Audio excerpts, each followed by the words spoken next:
Welcome, Panthers fans. Kristen Balboni here with Panthers legend Jake Delhomme.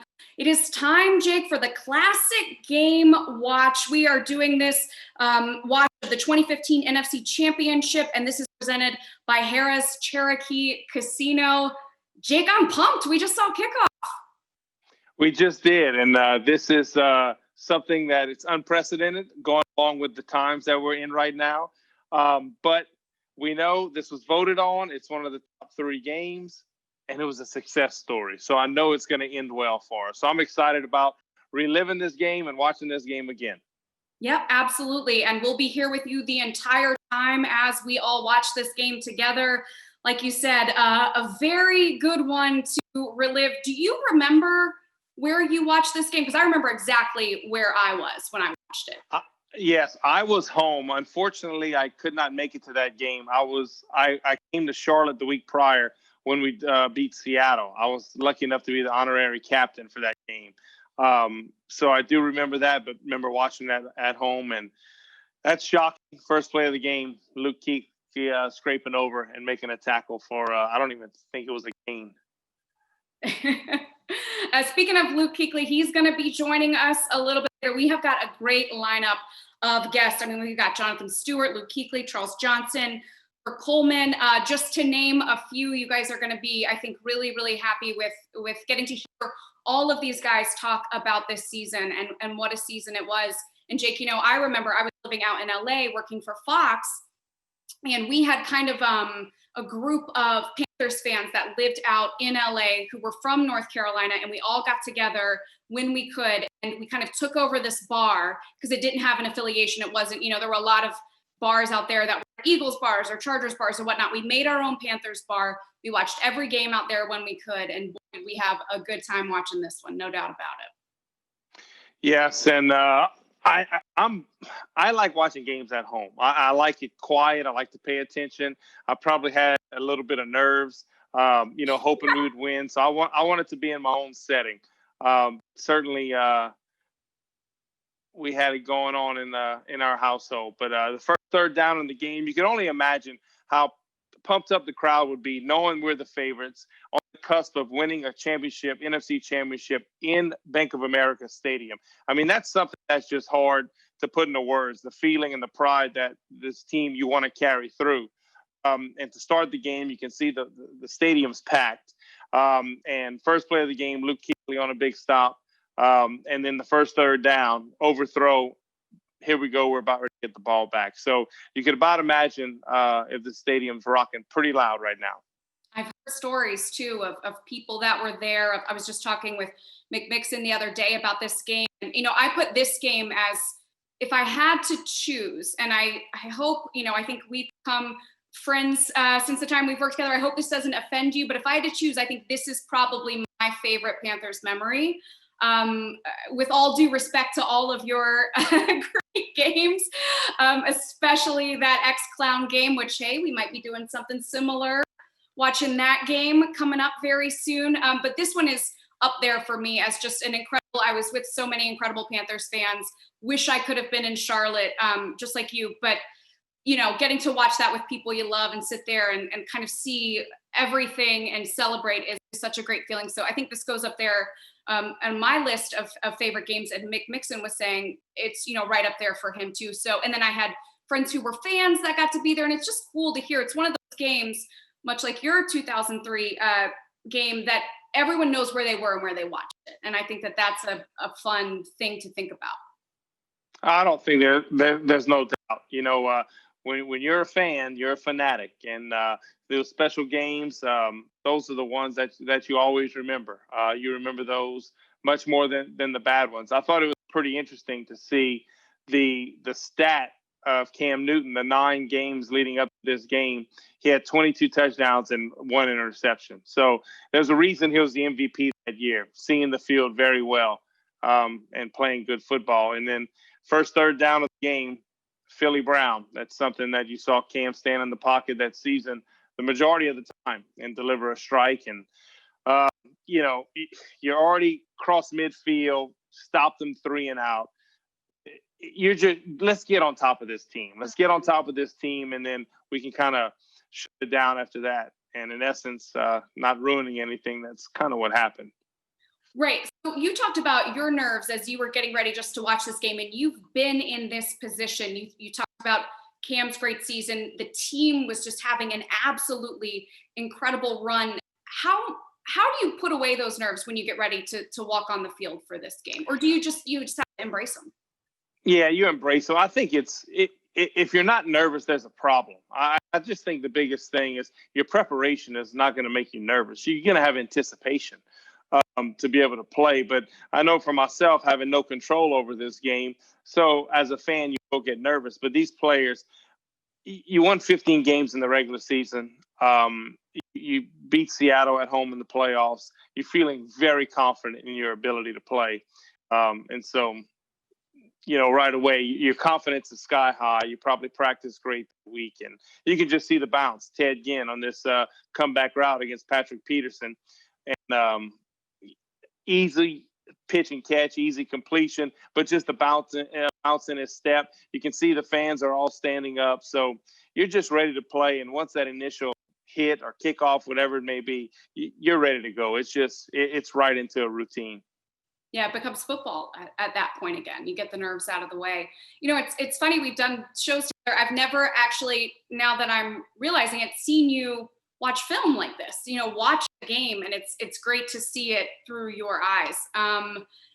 I think we have our first guest, and it is someone that you know quite well, Jake. So we are going to let him log on here in just a second as we continue to watch.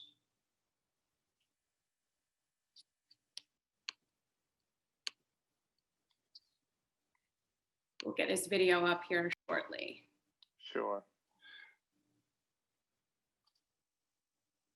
You're just watching this and watching how the Panthers are just operating, watching a Jonathan Stewart, watching Cam just kind of run past check with me. And here you have Bruce Arians, and he had a veteran quarterback who they threw the ball down the field. And pretty ironic, 2020, he's in Tampa Bay with one of the best veteran quarterbacks ever.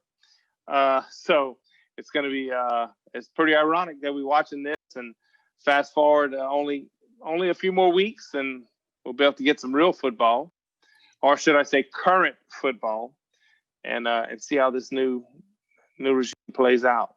Isn't it so weird to think, kind of with how crazy this whole year has been, that this would be a preseason game right now? Like it is. I know. I was telling someone today, they were asking about plans for tonight, and I said, well, actually, I'm going to be calling Panther a historic game in Panther franchise tonight because of the block on the network at that time was supposed to be a preseason game. And the person I was talking to was like, gosh, I miss the preseason. I used to hate it. He said, I miss it. I'd give anything to be able to watch a preseason game. So it's pretty crazy the times we live in right now and what everyone is kind of going through. Yeah, of course, we wish that we were all, at the preseason game, calling the preseason game. But this is not a bad second option if we can't be there. Now, I think we just saw your buddy Jordan Gross on the screen. We are trying to get him back on for good this time. We'll see what happens, but that'll be fun to have him on if we can all work it out. And I think we could go ahead and state the obvious. None of the three of us were on that 2015 team, but Jordan was on the sideline for the game. So that'll be really cool to get his perspective. I also I was reading this article, and you guys did it in 2016. And I think you both said that this team could take you guys 03 team. Well, listen, this was a heck of a football team. Absolutely. To win 15 games, we won 11 the season, went to the Super Bowl, and we were a talented football team. But, we didn't have the MVP of the league, and Cam was playing at an MVP level that year. There's no doubt about it. And this team played fast, and I think Jordan could probably give a better answer because he was on the sidelines this whole season. And he was a rookie our first year, but I have a feeling he'll be able to give a better answer than I can because I wasn't there. But in watching, I thought this team was unbelievably talented. Unfortunately, it just kind of came up a little bit short in Denver, against Denver and Santa Clara for the Super Bowl. And, talking about that 03 team and that experience that you guys had and watching your 03 reunion special, you could tell just how much chemistry there was, how much respect there was with that entire team. And I feel like this 2015 team was exactly the same way. And it certainly manifested in the way they played. So I'm interested to hear from all of those guys on that team. Just, it feels like that happens, once in a blue moon. There he is. Yeah. What's up, guys? Hey. Hello, Jordan. How you doing? I was having major technical difficulties, as you guys probably deduced from me logging on and off multiple times. I apologize. You were having fun. That's just all right. popping in, popping out. Yeah, I just thought it'd be fun to Is that a sweatshirt you have on in August? Well, yeah, because I had a tank top on underneath, and I didn't want to go suns out, guns out on the internet. So this was the first thing I found. It's actually my buddy's dairy here in Idaho, Van Vliet Dairy. Shout out for any commercial milk out there. Okay, but still, it's August. It's hot. Why would a sweatshirt even be like in arm's length? He's in. I've had a 40 day. Well, in the mornings here, Jake. In the mornings, it's like high 50s, low 60s. Then it gets up to 90s. Plus, today I've had a sporty day. I had football practice because we're trying to have a season. So from 7 to 10:30, football practice. Then I came home, did a few things, took a quick nap. Then I floated the river with my son, 2 sons and 2 other kids. Then I came back, took a shower. It's kind of like cozy in time. And in the house, it's 68, Okay. So, all right. Maybe I'm jealous. Maybe it's, it's 100 degrees with 130 people. Oh, my gosh. Old man slippers, Jake, right there. So that's the kind of evening it is. All right. So we all know we're watching. I respect those slippers. Thank you. They're comfortable. Yeah. Well, whatever. It's 110 right now, and it's 7 o'clock in Louisiana. Jordan, we just had a talk, Kristen and I. So I saw this team play only twice in person that year, in New Orleans, and then for the divisional round against Seattle. Thought this was a great football team, and she asked the question how our Super Bowl team, the 03 season, would stack up. I tried to give my answer, but you were on the sideline for every game. You had a much better vantage point than I had. I thought this team would have given us some fits. And to be honest, I think Cam was the equalizer in this whole thing. I just think that the MVP, how he was running the football and throwing the football, I just thought that's a dynamic that I didn't bring. My running ability, I didn't bring it. So I just want to know what you thought in overall team aspect. Who you thought it was better? Yeah, it's tough. I mean, you could go at it a number of ways and say who would win and who would. We'll never know. I think that the 15 team, Jake, was just so dang explosive, man. Like Cam was at his prime. I mean, unless we haven't seen his prime yet, which I think we probably have. Cam was his prime. Jonathan Stewart was great. You had young guys like Philly Brown, Greg Olson. The O-line was solid. I mean, all the boxes up against our 03 team were checked even for even. The defensive line was better in the 03 team. I don't think the secondary was any better in 03. The linebackers were not as good. I mean, you got Kuechly in there, so that's going to win. Cam was just so good that year, Jake, and he did not miss a throw. His feet were electric. I mean, we would have had our hands full, that team. We really would have. And I think that we faced a better team in the Super Bowl. The defense for the Broncos was very, very good, but the team we played in 03, their offense was excellent and their defense. So the ego in me says we could have won, but I don't know. I agree with you there. I don't think, you can look back at the score and, okay, we lost to Tom Brady and the Patriots, but that 03 Patriots team, they were known for their defense. They were somewhat, I don't want to use the word historic, but what they did, they led the NFL in almost every category, and they were a different football team that year. I No, just watching this team play, and I know it's early on in this game, but just the speed and the get off of the defensive line, and just watching Luke and Thomas and Shaq. I mean, you're talking about 3 cheetahs playing linebacker that are just flying all over the place. That's the thing that I remember most about this football team. What stands I out? think Yeah, Jordan, besides Cam, you mentioned from that season, you getting to see them up close and personal every week. What do you remember the most about this team? I didn't think they were ever going to lose. I mean, I was shocked when we lost to Atlanta that year because the ease that that Panthers team could score points was just unbelievable. And then, as Jake said, you had such a fast defense to back it up. So I remember in one of the games that'll be featured in this preseason games we're showing is the Thursday game against the Dallas Cowboys that year too, where Luke had just an incredible game. And so the defense could score, the offense you knew was going to score.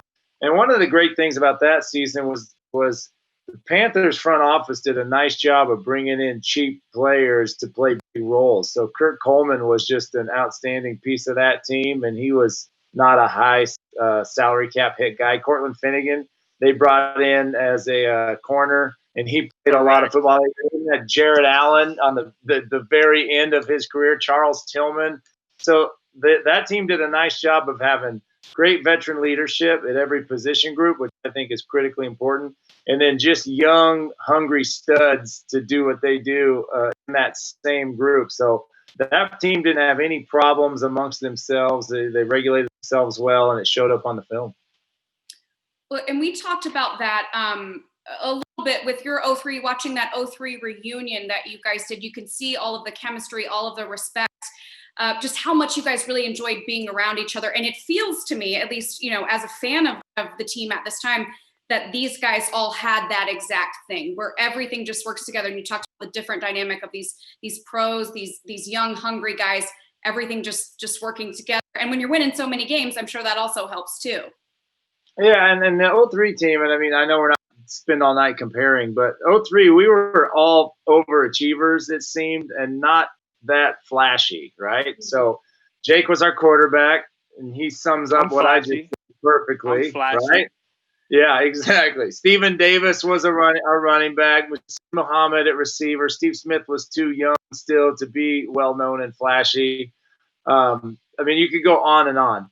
Now, the 15 team, I mean, Cam started a cultural revolution with dabbing all the time, and then the team photos afterwards and celebrating touchdowns like crazy. So the 15 team was a definitely more iconic team because of all the ceremony surrounding them, everything it did. And a 15-1 record, I mean, you can't ignore the fact of how hard that is to do. I mean, to win 12 games is a phenomenal feat. 13's borderline elite. To win 14 games, you can't bet on that. So for a team to win 15 games in a regular season, I mean, that's what you got to say. It's one of the best teams in NFL history. How do you not, Jake, at 15-1? Yeah, that's it, for people to understand how hard that is to do. And watching this game, I'm watching Sean McDermott because he's the defensive coordinator here. We're so dialed in what we're doing. The looks that you're giving Carson Palmer. Here's a veteran quarterback, and this is early in the game, and he's not knowing where to diagnose. Where's his coverage coming from? Where's the pressure coming from to diagnose where to send the line to block? He's having issues, and that's the thing that is bringing back to me, because you remember so much about the offense and certainly Cam personality and everything, but the speed, I just keep watching, and it's dynamic. And then you have Ted Ginn, who I'm not so sure he's not the fastest Panther ever to ever put on a Panther uniform. But just watching him explode up the middle, already getting past the 50-yard line on a punt return. Okay, he's another cheap guy, though, right? Like, he fits the mold. He does, and I totally forgot about Cortland Finnegan. And it's the edge that Finnegan played with. If you remember when he was at Tennessee, he just played with an edge. And when you bring those guys in the locker room and they're around a bunch of excuse the word, dudes. I mean, when you have some dudes, and Jordan knows what I mean by, like, I know what some you mean guys too. that I know what a dude is in football. We're here to play, you know, and if you don't like it, you got to move on. But I think he just fit in, like Jared Allen, the same thing. Yeah. I can only imagine the dynamic he brought in the locker room, on the field, knowing he was on the end of his career, seeing these young guys coming up. Those are the special times. Those are those chemistry building teams those are the memories you have forever. Well, and Cortland Finnegan always struck me as a guy that if he was on a team that your team was playing, you'd be like, oh my gosh, this guy. But I think he was a guy that you wanted on your team. And we saw it that season, you know, just like you said, what he brings, that edge was a great way to put it. Well, I think, too, you could see the benefits of drafting well year on year with that team, right? So the whole O-line, not the whole line, but Ryan Khalil, you know, had been there forever as a center. He was a second-round pick. And you had Trey Turner at right guard, who was only in his third year, I believe, at the time, third or fourth year. But that was a draft pick that panned out. And then the left guard was Andrew Norwell, who was an undrafted player that started right off the bat and ended up signing the biggest deal ever for a guard to Jacksonville shortly after this season. So, and Shaq being a linebacker, all the linebackers were drafted, and then KK was really coming on this season as well. And so you had Star was on this team. So you had great drafts panning out year on year. Josh Norman was hot. You know, I mean, so many guys that were drafted to play and build a team such as this. And then, not to beat a dead horse, but just building on that draft stock with value free agents. I mean, this is the model that every GM would strive to attain to. And then, as we've seen, keeping that together is almost as hard, if not harder, than building a team like that. So we came back from commercial break with showing Carson Palmer. Jake, I want to you talked a little bit about just how impressive this defense was, how fast they are, and the fact that, I mean, they've already shaken him up a little bit. And we know that this game for him was not good at all. And this is a guy with a ton of experience, a ton of big game situations. So what is it exactly that you see that this defense just really... I think we did a great job of disguising everything you watch. And listen, Luke was the straw that was stirring the drink. You know, Luke he can diagnose, he can redirect, he can pick out any formation very, very quickly. But we just did a great job of showing something one way. We used to call it sugar. They're going to sugar one way and come the other way. It was so late in disguising. And, you know, when Luke's doing these things, he's watching the play clock on one end, knowing, hey, if we can hold it, he's got to snap it. And so that's when you kind of become all in sync. And it's just guys that are trusting the scheme and trusting what they're doing. And the funny thing, I'm watching Arizona's defense. I think we're moving all over the place, and the crowd noise helps tremendously. We're moving all over. And then on the flip side, watching Arizona so far in this game, and we're only 9-10 plays in, they haven't done anything. They haven't really brought pressure. They kind of stand in a 4-down look because they don't want to bring anything, because that's where Cam's going to pull it and take off running or check the ball out. He caused so many problems that it looked like Arizona was playing more hesitant, and it was right into the Panthers' game plan. Jake, you mentioned the crowd noise, and Bank of America Stadium has been known from time to time to be a quiet stadium or be a loud stadium, very much depending on how the team is doing. And being a sideline reporter for this game, I had the opportunity to be up in the press box. And during the regular season, there's media in attendance, but it's kind of the same old faces, local beat reporters, maybe a national person, a national reporter coming in here and there. But when you get to the NFC Championship game, it's everybody is there that you recognize, right? So I remember walking around before the game on the field or up in the press box before the game and seeing all the names that were there. And then the fans, I even walked around during the tailgate and saw how excited everybody was for this game. And we'd lost, important playoff games at home in the past. And the noise, Jake said, it was so loud. The stadium was so electric. And I remember when we won this game, I'd only been 2 years removed from playing. I was so happy for our stadium to get to have the trophy come out, set up the stage and the confetti and all that. I mean, it was a really incredible moment for me and I felt like I had a tiny part in it from playing in recently. I definitely didn't in the outcome of that game, but I was so happy for the Panther fan base at that point because you don't get a whole lot of opportunities to win games like that at home. It's absolutely incredible. No, you're right. And, I talked about earlier, not a lot of pressure. When we come back, they try to bring pressure. We pick it up and you hit Greg Olsen for a 12-yard gain. So, Arizona, here we go again. They're just kind of standing there. They're not really doing anything. They're trying to show a look, but they're not bringing pressure because, I talked about the speed of the defense, but man, offensively, we had some guys that could really move around, some speed guys. And we did a great deal of motion and back and forth and getting guys the football. It was pretty impressive to watch. You remember so many things, but you forget about the little things. All right, I have a question for both of you. So just got a number that said the game temperature was 39 degrees, which is cold. It's in the 30s, cold for Charlotte, but certainly not the coldest that either of you have ever played in. What is there a temperature that you had personally where you said, okay, it's sleeves time, or can you just never wear sleeves? Oh, I can. Oh, I know you. I'm more asking Jordan this question, I guess. It was not. I never wore sleeves, but I never wore sleeves, but I always wore like a elbow, like compression, neoprene thing, kind of for pain relief, and maybe just a accessory I thought looked good. I was such a creature of habit that I would rather be cold than wear something that I wasn't used to wearing. So that's what it really came down to me. I never played against a guy who had sleeves on or who didn't have sleeves on, and I thought, oh, he doesn't have sleeves, he must be tough, and I'm more scared. Like they're either good or they're not. Yeah. But it has to get below freezing. Like 30s isn't cold. You're so hot out there. I played in a game at the University of Wyoming in college, a night game in November, and Wyoming's the highest stadium elevation-wise in the nation. It's like 7,000 feet.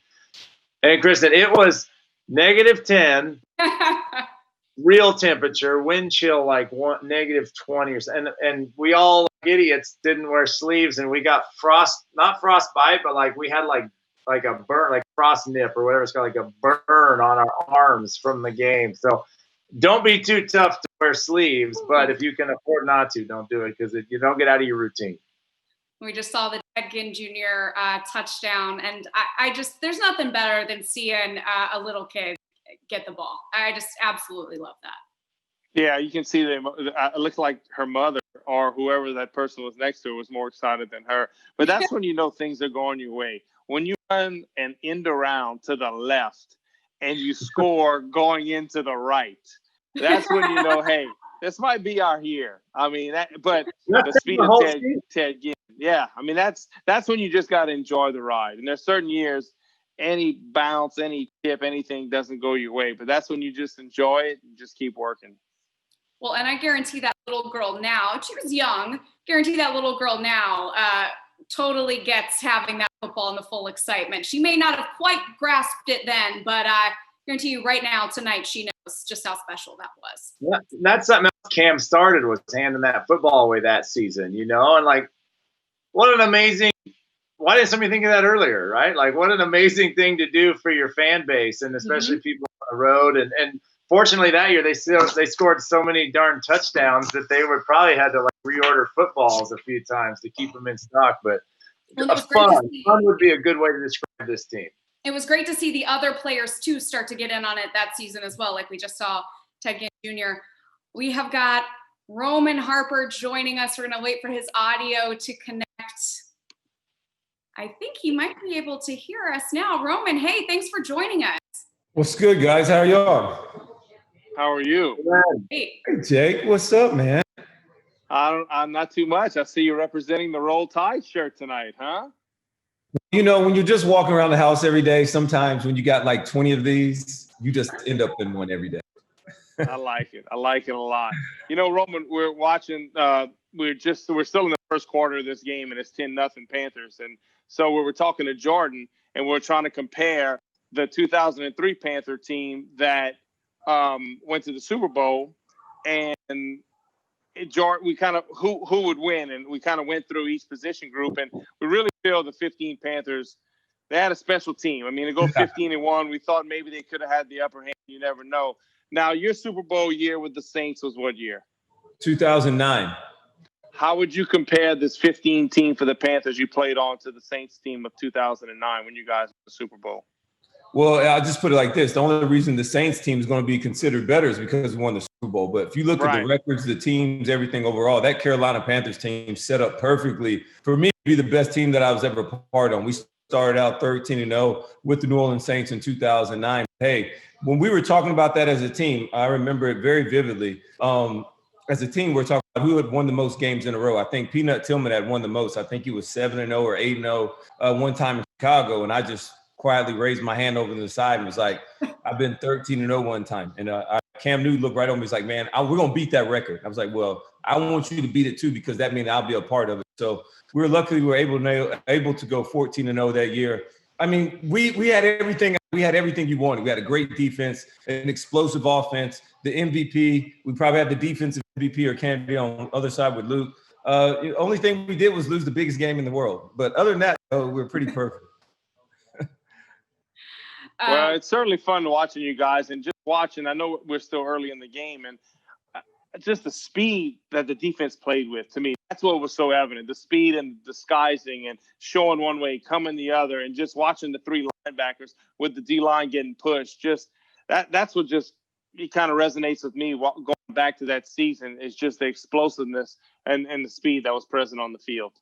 Well, we were a very smart team as well. You know, Peanut Tillman, losing him really hurt us, but, you know, TD was really playing at a high level. Of course, Luke was. And our front four is what created all the pressure for us. KK really came into his own that year. He and Starr played great up front. That just allowed Charles Johnson, everybody else in the back have to play smart. And Kurt Coleman, like we said, always showed up in the big moments for always having a knack for getting his hand on the ball. Josh Norman had become who Josh Norman was at that time. So it was just exciting to be a Carolina Panther and being in that locker room. Sorry to cut you off. Oh, no.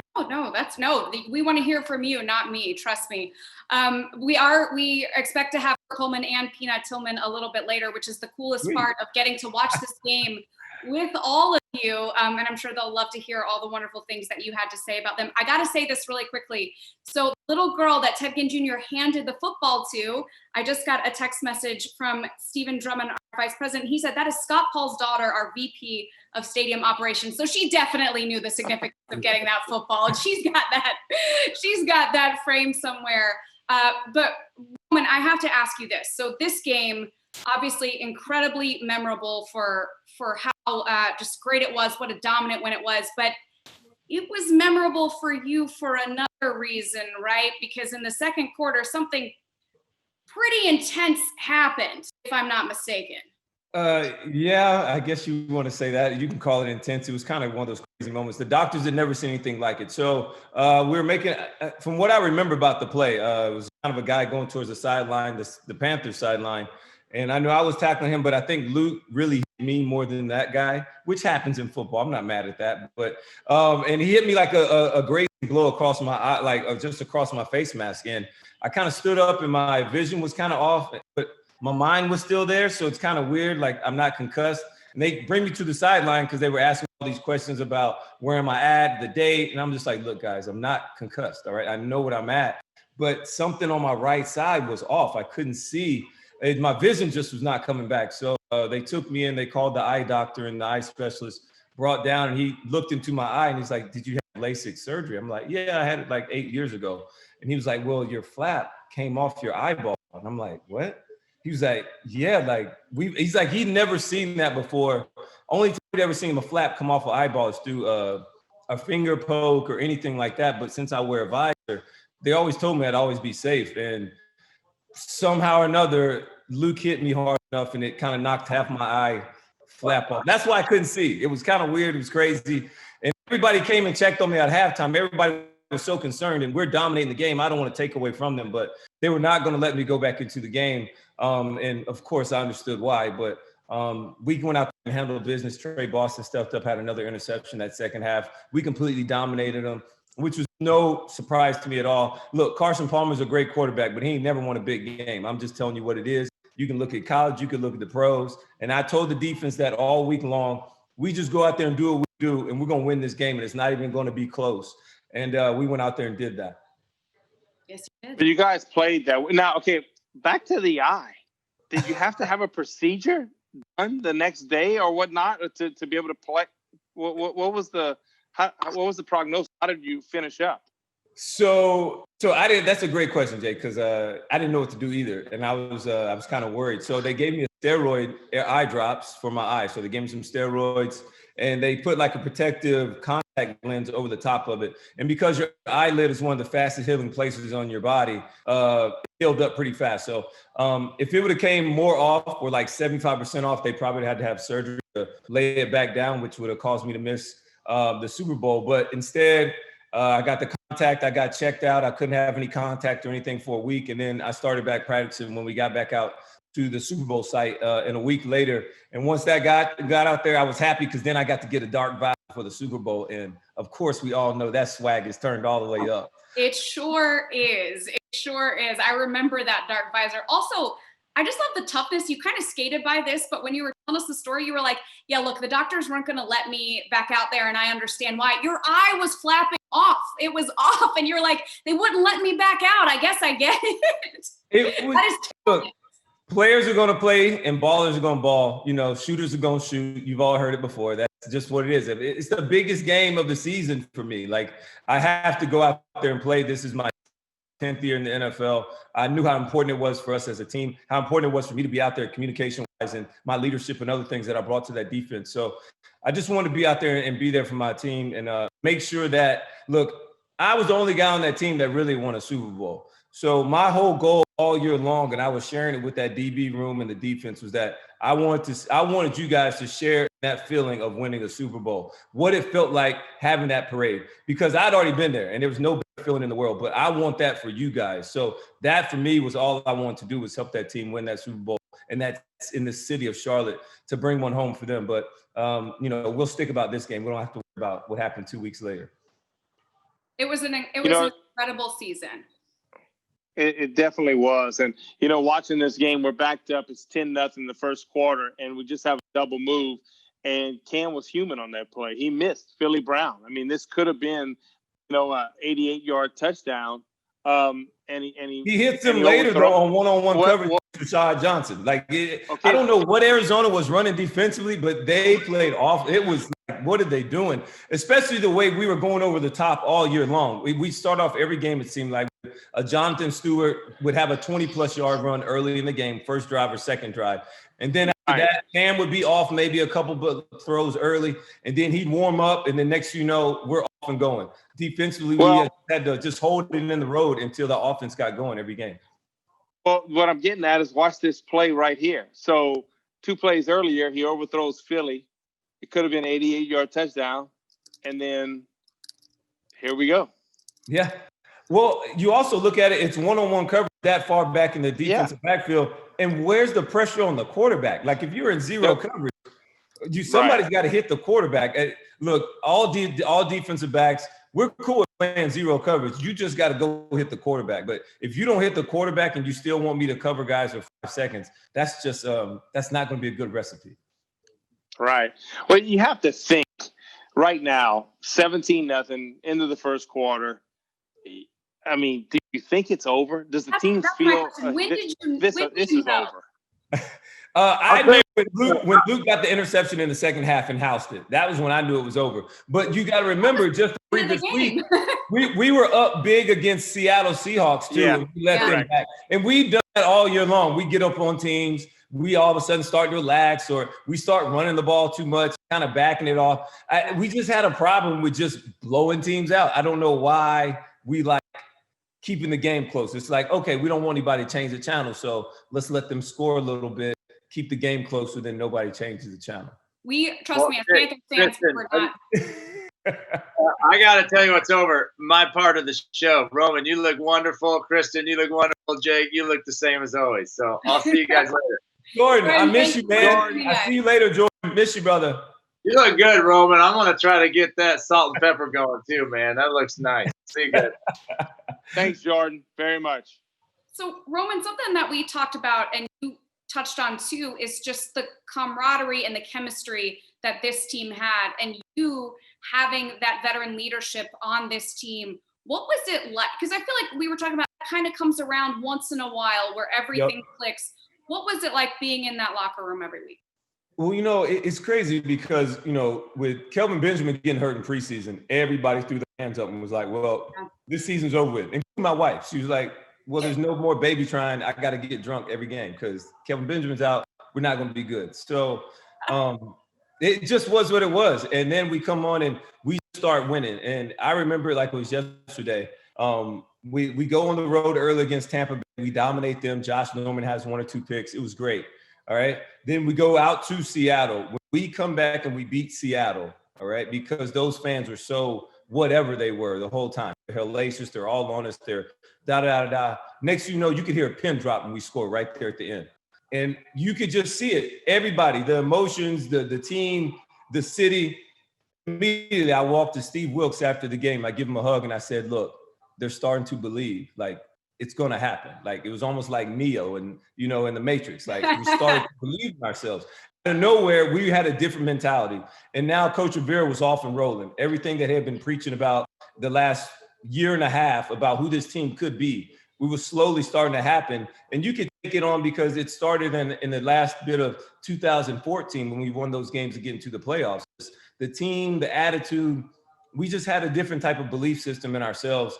And Coach Rivera would always point out to that was like, hey, the best thing that you guys got going for you as a team is who you are as a people, like who you are as people and being yourselves. Don't ever back away from that. That's why you continue to see the team pictures on the sidelines. You continue to see everybody dabbing. You continue to see guys giving away the footballs. You continue to see everybody celebrating with each other and just high-fiving and really enjoying each other's space. Like, the longer the season went on, the more and more guys just stayed at the complex all day. So it was weird how much we hung out with each other, but how much we really enjoyed each other's company.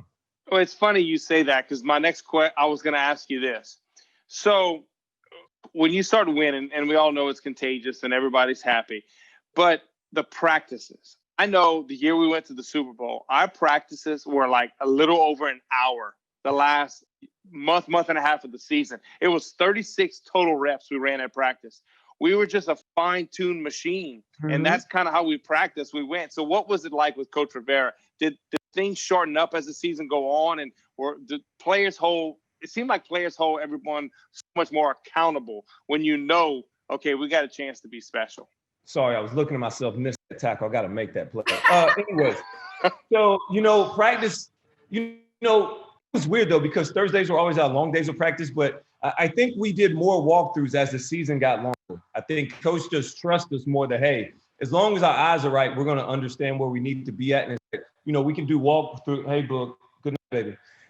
We could do walkthrough things and still be able to get our jobs done because as long as we're seeing it, we're going to get a feel for where we need to be individually, and we'll be okay. We could execute. Why? Because we'd executed at a high level all year long. Not having an outdoor stadium or indoor bubble sometimes allowed us to go in the Hall of Fame, the NASCAR Hall of Fame, and we were still able to get good work. And then when you win, the coach trusts that the process works, right? We're able to get practice in through walkthrough style and still be able to win on Sundays. And then it's not a big deal if we can still take some stress off of our legs and practice throughout the week and still go. Look who just showed Jay up. Stu, what's up? He's on mute. Unmute the brother. What's up? Unmute yourself. What's up, fellas, lady? Hey. How y'all doing? Roman was just walking us through just the practice, the mentality of this 2015 team. And man, it sounded like a lot of fun. Man, listen to me. The locker room was special. Special in many ways. I'm glad that Roman's on right now too. I know where this is going. Uh-oh, where is this going? No, it like I would just tell you about the character of our team. It was amazing. I had a foot issue, had feet issues.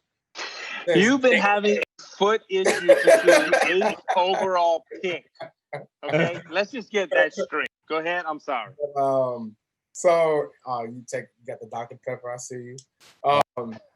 But I came to work one day and lo and behold, I had a foot massager at my locker, and I was like, man, somebody gave me a foot massager. And lo and behold, it was from Roman Harper. And just the care and him noticing that my feet were hurt all year, and just him going the extra mile, letting me know that he needed me. Like, and it was like a feeling like that every week, week in, week out, guys like needing each other, and you actually feed off of that, like, and just making sure guys were, getting sleep, making sure guys were hanging out with each other, making sure guys were, weren't, being a-holes. Like, it was a good locker room. I mean, all my years of playing, it was always a good locker room, but that was a great locker room. So it's good seeing you, man. Roman, that was the hit. Yeah. I think that was it. Yeah, that was it. That was the hit. That was I've it. been waiting.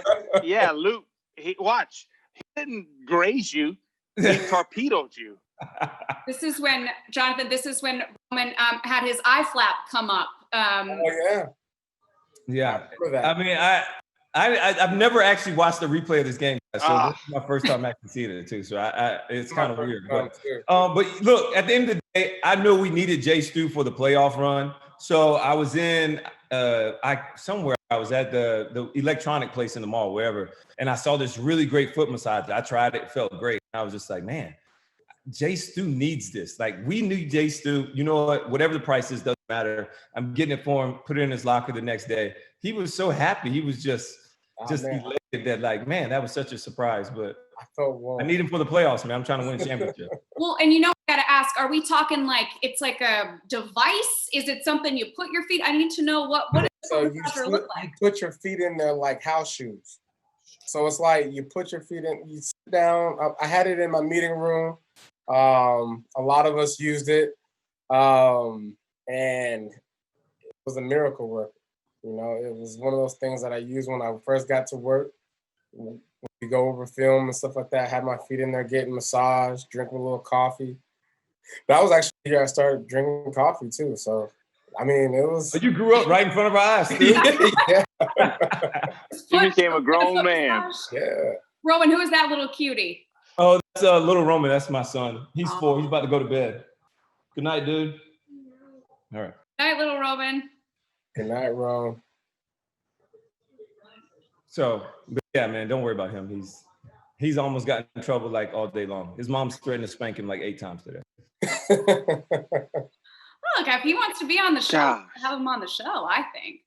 Oh, also, this was a big drive too, because I feel like I think Kurt Coleman got that interception right before the half. That was a big, big play. It really kept us with the momentum going. And then the second half, it just really turned on. Not this drive, the next drive, I guess. The last one right before the half.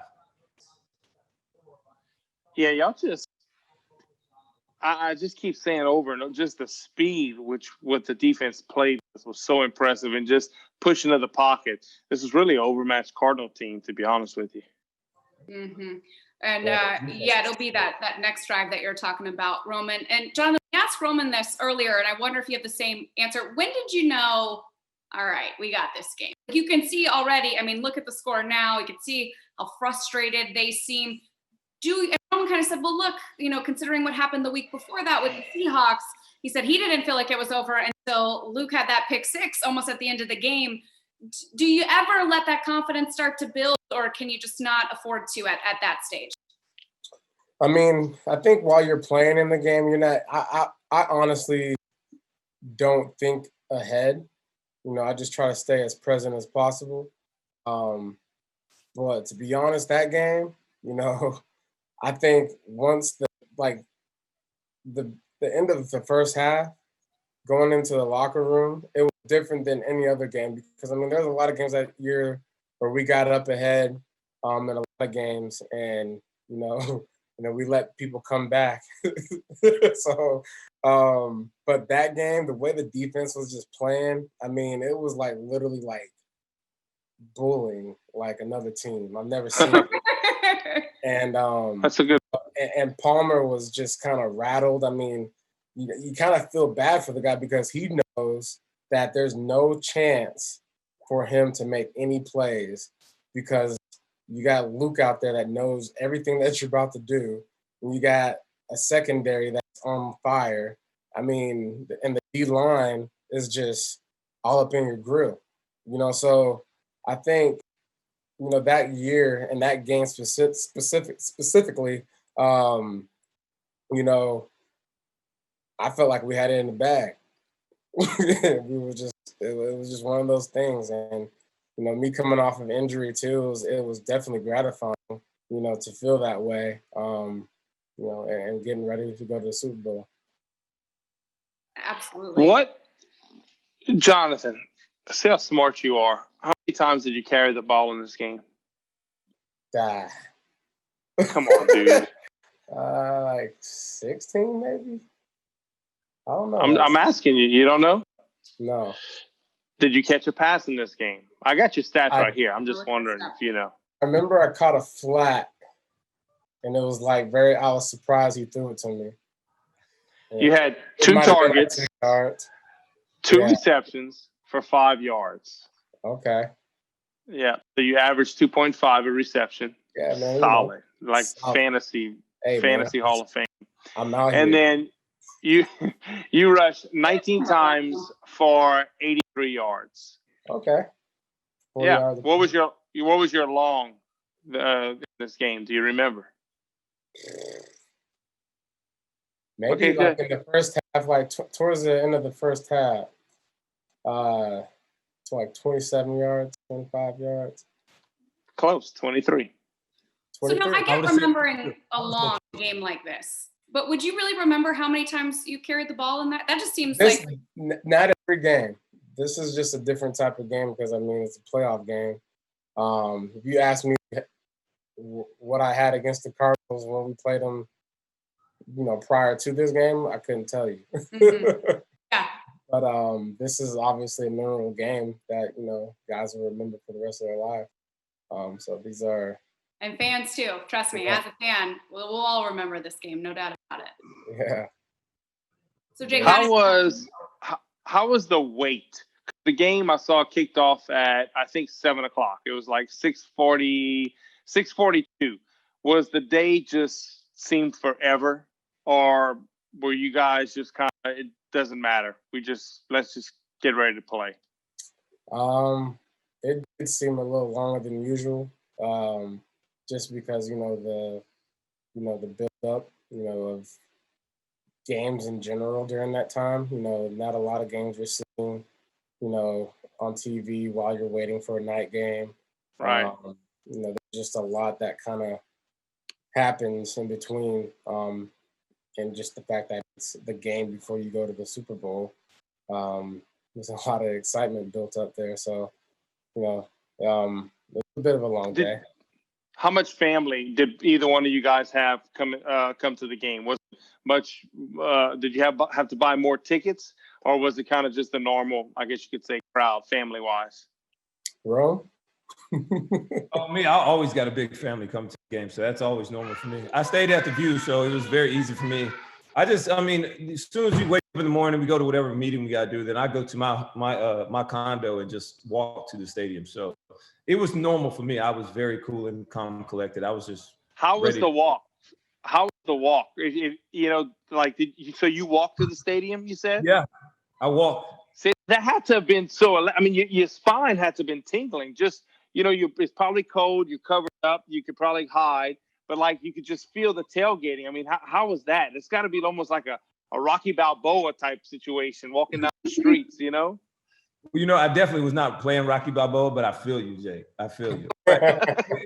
It was cool. To actually see, because the later the day of the game, more people are able to tailgate. So more people were out.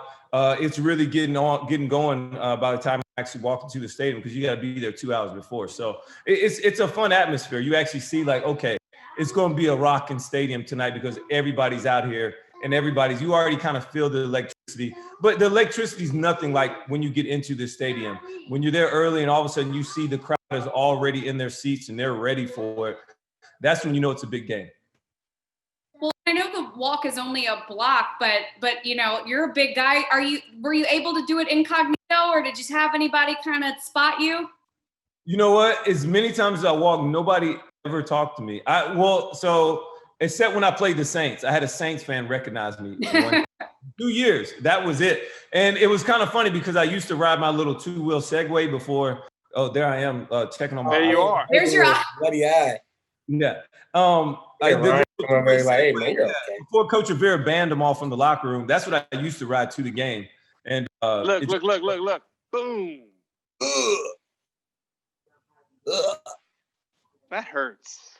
And he's over there I telling remember- me, I remember actually coming up and asking you, like, what's wrong with you? Why aren't you in the game? Oh my God. I remember this actually now.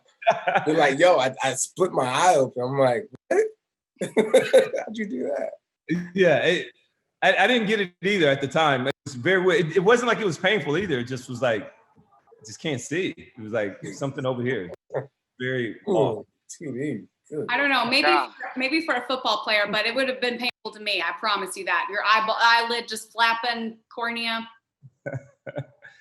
I don't know. I don't know what to say. Like, you're right. It should definitely hurt, but You were like, no, I can go back in. I'm good. I was ready to go. Do you guys, you were talking about the crowd. Do you remember the crowd, Jonathan, in this game? But Jordan was saying he was on the sideline for it. We had him on a little bit earlier, and he just, it was just absolutely electric, insane. Yeah, it was insane. I mean, I feel like that whole year, the fans were like out of control. Just the city in general. I feel like just, the Panthers were winning, people's businesses were booming. Like, it was just one of those years where it's like, man, let's go back to 2015. This 2020 stuff ain't working out. Yeah. 17 and I think it's 17-1 at the end of the day. Yep. Or at this point, right? Mm-hmm. 17, 16. Well, I think after this game, yeah. Yeah. So, I mean, the fans were having fun. I mean, they were going into the game like we were going into the game expecting to win. No question. Was this a Saturday night or a Sunday night game? This was Saturday, wasn't it? Sunday. This was a Sunday. I've got it on my final statistics, I'm sure. Maybe not. I believe it's Sunday. It was a Sunday game. Sunday. It was a Sunday. Yeah. Okay. I I wonder how many people called in sick to work. Oh, I would say plenty, right? Yeah, I think a lot of man. No, they did not. Charlotte closes early on Sundays, guys. Nobody was out that late. What? Not after this, though. Not after this one. Nobody was out that late, all right?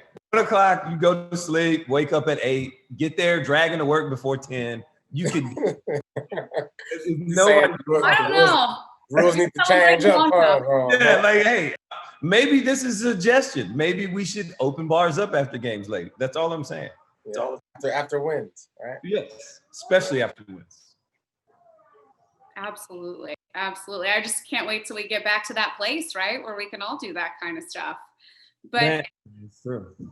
But Jonathan, you were talking about just how much fun everyone was having, fans and stuff. And I think that's what sticks out about this team too, is not only were you guys winning an incredible football team, it was such a fun team. So many good personalities. Everyone just looked like you guys were out there having the times of your lives, right? I mean, that's how it felt, at least to a fan like me. Yeah, it was definitely that. I mean, we go in, handle business. And then once kind of like we got kind of feeling ourselves a little bit, okay, we know what we're doing out here. We're about to win this game.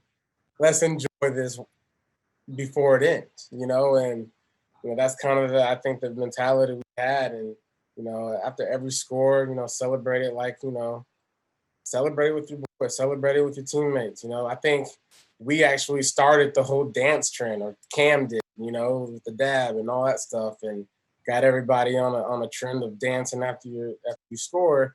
But for whatever reason, we were, being looked down upon for doing it. And then next thing you know, the next year, everyone's doing like choreographed dances in the end zone. But I mean, I think, Cam did something really good for the city, did something really good for the game of football. And what he did was he made it fun, Yeah. and no need to walk around with your butt tight. And just go out and have fun, handle business. You're absolutely right. And that is interesting because looking back on it, you can see how much fun you're having, but you're also right that it was kind of in the national media, it was like, well, they taken this that seriously because they're having fun, which is crazy. You guys were incredible and having a really good time. And you're right, I'd forgotten about that there was kind of that, well, should they be having this much fun? And it's like, of course you should. Yeah, if you love what you do, you're doing it all right. Yeah. Absolutely. Did you guys know at this point that it was going to be Denver that you faced? I'm trying to remember when that. I would think they had to have known. Yeah, Denver played early that morning. They played earlier. They had the day game, and then we had the night game. And does that, I mean, as a football, we in the media put so much into all that kind of stuff, but does that ever factor into how you feel, or do you log it? I want to let them answer, but we played on so the divisional round in 2003, we had to go to St. Louis, the number 1 seed. Well, that's where Thomas broke his arm. Mm-hmm. Gosh, I remember that. That's unbelievable. I mean, braces his arm, doesn't fall down, points to the sideline, come here. I broke my arm, and after the game, I'm playing in the Super Bowl, no question. There's Roman getting hit again. So many tough dudes on this team. Yeah. And that's the thing that I think Roman and Jonathan can attest to. It's the dude factor. When you have dudes, it resonates within the team. It permeates throughout the locker room. And there's an expectation level that everybody has each and every week. Yeah. And you don't want to let anybody down. That's, to me, that's the greatest teams when you have that. Yeah. Especially when you have a guy like me that doesn't practice. Sorry about that, Stu. What'd you say? I said when your best players are good people and great leaders, and they hold everybody else accountable to that, right? Yeah. When the players hold each other's accountable, and it's not the coaches always telling us how it's supposed to be done, I think those are where you're gonna find your best teams at. I mean, and it was really like Roman Harper giving me that foot massage was an accountability check. It was like, hey, I heard you checking back in, big dog. So here's a foot massage. We need you. You might not practice, but No, I mean, you're right. We expect you to be there. So if this is going to help you be there, we expect you to be there. But back to what we were talking about, if they knew they were playing Denver. So the second round, we go to the number 1 seed Rams, and we beat them in double overtime. So the next day, Philadelphia and Green Bay are playing each other. If Green Bay wins, they have to come to Charlotte. And we're hosting the NFC Championship game. If Philly wins, we go to Philly. Mm-hmm. Well, sure enough, I don't know if you remember the 4th and 26.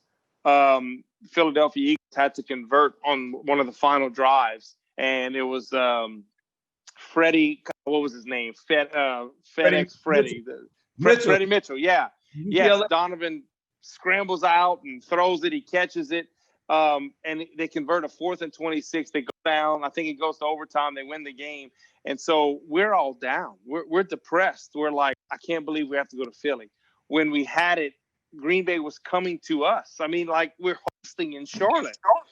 And to be honest, the best thing that happened to us, because we matched up better with Philly than we did Green Bay. Green Bay was this power running team. They ran the football very well. Obviously, we know Brett Favre, but we matched up better with Philly, and it worked out great for us because we opened up the following year against Green Bay on Monday night, and they destroyed us. And that just kind of solidified, I think we went to Philly the year before because matchups do mean something. I did remember that in our lead up. Well, I got to say, I know Roman and J-Stu got to go at a certain point, but I was hoping that we would get Luke in here before you guys say goodbye, especially considering the story with the eye. I think we got to get to that one more time. Luke Kuechly, it is so good to have you here on this rewatch. How you doing? I'm good. How are you? Roman's telling stories about how I hurt his eye, isn't he? I asked. We had to talk about it. They asked. I just had to say it. I didn't know you were even coming on here, Luke. It's great. What was? I need to hear your side of the story, and then I'll tell my side. We saw the footage, man. It was your fault. I hit him right in the face. That was my fault. I was running after the ball, and I missed. I was trying to hit the guy with the ball, and Roman just got in the way, and I hit him. But obviously he's seeing fine now, so it's all good now. It is all good, bro. I'm just fine. I was fine in a week. I was good. I mean, I tried to go back in the game, but I just couldn't see out of one eye. But you just took the rest of the game off and got ready for the Super Bowl, huh? No doubt. And I got to get the dark visor in the Super Bowl. So I got a great picture of that. It's cool. Oh, is that why you got to wear it? You didn't even get in trouble for wearing it because you had an eye issue. So exactly. So I feel like I need a Roman Harper signed Super Bowl picture because that was helpful with that visor you had.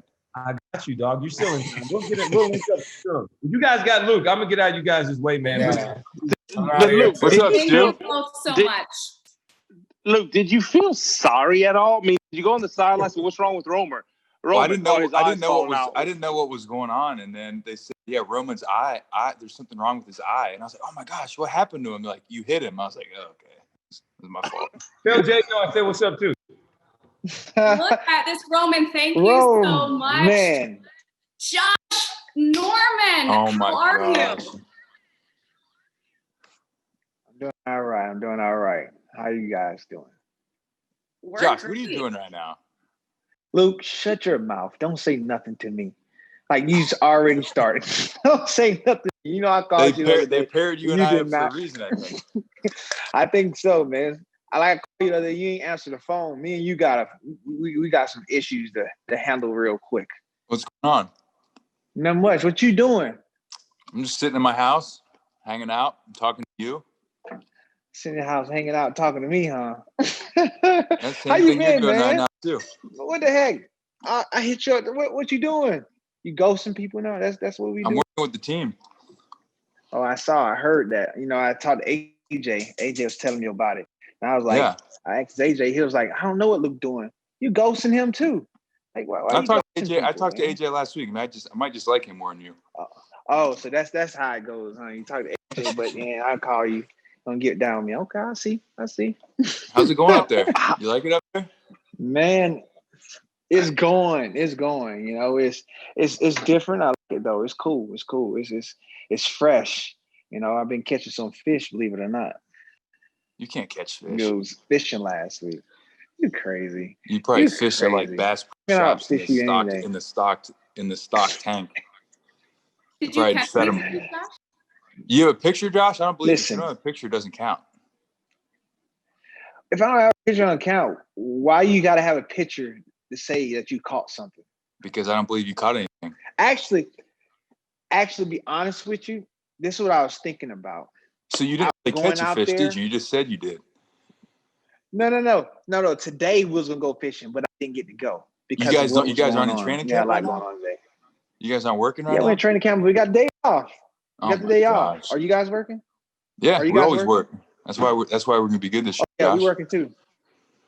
Panthers didn't have a day off today. All right, don't make me laugh. All right, we're starting off. Let me watch this game real quick right here, Josh. I believe in you, Luke. I believe in you, okay? You're the captain. I believe in you. You watching this game right now, Josh? Yeah, what you got up? They're on offense right now. I need to pull a different screen up here. 2015 NFC Championship game, you guys against the Cardinals. This team is so much fun. Like, I just feel like this team had the best time. Josh, was it like that in the locker room? Yeah, I mean, it was like that in the locker room. I think just going around with all the guys, you know, just having that conversation. Man, I can't even tell you. It was an euphoric feeling. It really was. How we came out there, I think just the game plan itself, you know, rising up to that game. Dermott had dialed up a fire game plan. I know our position coach Wilkes had us all stoked for it. I mean, we knew who was playing, and at the end of the day, he was seeing deer in the headlights. So when that came Josh, to it, we talked about that a little earlier. I told Chris early in the game. I said Carson's having trouble right now. He's not seeing it. And y'all were so fast on defense and the disguising that y'all were doing. He just wasn't seeing it. And I asked Roman, like, when did you know? How early in the game did you know? Okay, it's over. They can't do anything against us. We're just going to continue to just keep piling it on. Because sometimes you can feel that as a player. I think we go ahead, Josh. Go ahead. we knew that on Wednesday. Like we knew that on Wednesday. Like we was in the office. A couple of guys was in there after we won the previous game in Seattle on Monday, and then we had that day off Tuesday, I want to say, and then we came in on Wednesday, and they just had that game plan so set up. And in our meeting, Wilkes just was like, "He gonna throw you something. I'm gonna put on this tape, and I'm gonna show you what you're looking at." On that day, when we went out to practice, we already knew what it was gonna be. So it was just like, getting dressed pretty much for the occasion on Sunday. Just get dressed. Well, Luke, I love the confidence of a cornerback. There's nothing like the confidence of an all-pro cornerback. It's amazing to me. Amazing. Well, I got to ask Luke about this because obviously it doesn't happen till the fourth quarter. But while we have you here, we got to talk about that pick six. And I want to hear all about it. But I also have to ask about, this was when the fan fell out. Yeah. Of fans, right? When you brought it up. Talk me through that whole thing, because that was just a wild sequence. So I had a route circle that we had talked about during the week, that if we had a formation, a down and distance, that this is a big time route for them, and we had the right coverage on the first time. So they ran the play twice during the game. The first play, they ran it. We had everything right. Down and distance was right. Personnel was right. Situation in the game was right, and we were in the perfect coverage. And I was sitting on the route, and I wasn't able to close quick enough to the ball, and I wasn't able to close quick enough to the top of the route. Carson threw a great ball. I think it was to Nelson. I want to say I think he was number 10 or 11, and they threw the ball to him. It was like just like a 3-by-1 all curl look, and he caught it. And I'm like, man, that was the route that I had circled to make a play on. And I was kind of bummed about it, because you don't get so many opportunities like that in a game when everything is right for you as a defender. Situation, look, call, everything's dialed in. So that one kind of bummed me out a little bit, because not only did they get a first down on it, but I missed an opportunity to make a play that could change the game. And then when they're coming out there in the fourth quarter, we had the exact same situation. Personnel group, formation, the guy that was the receiver in that position was the same guy. It was the same exact look, and we had the same coverage. So that time I was able to sit on it, and I made a good break on it. So it was one of those things, they hit us on it early in the game, and it was a play that I should have made earlier in the game, and I just didn't. And then fortunately, as they came back to it later in the game, we had everything right again, and I was able to just sneak up on it that time. It was just, it's an incredible play. I can't wait till we get it. It was fun, yeah. Yeah, no kidding.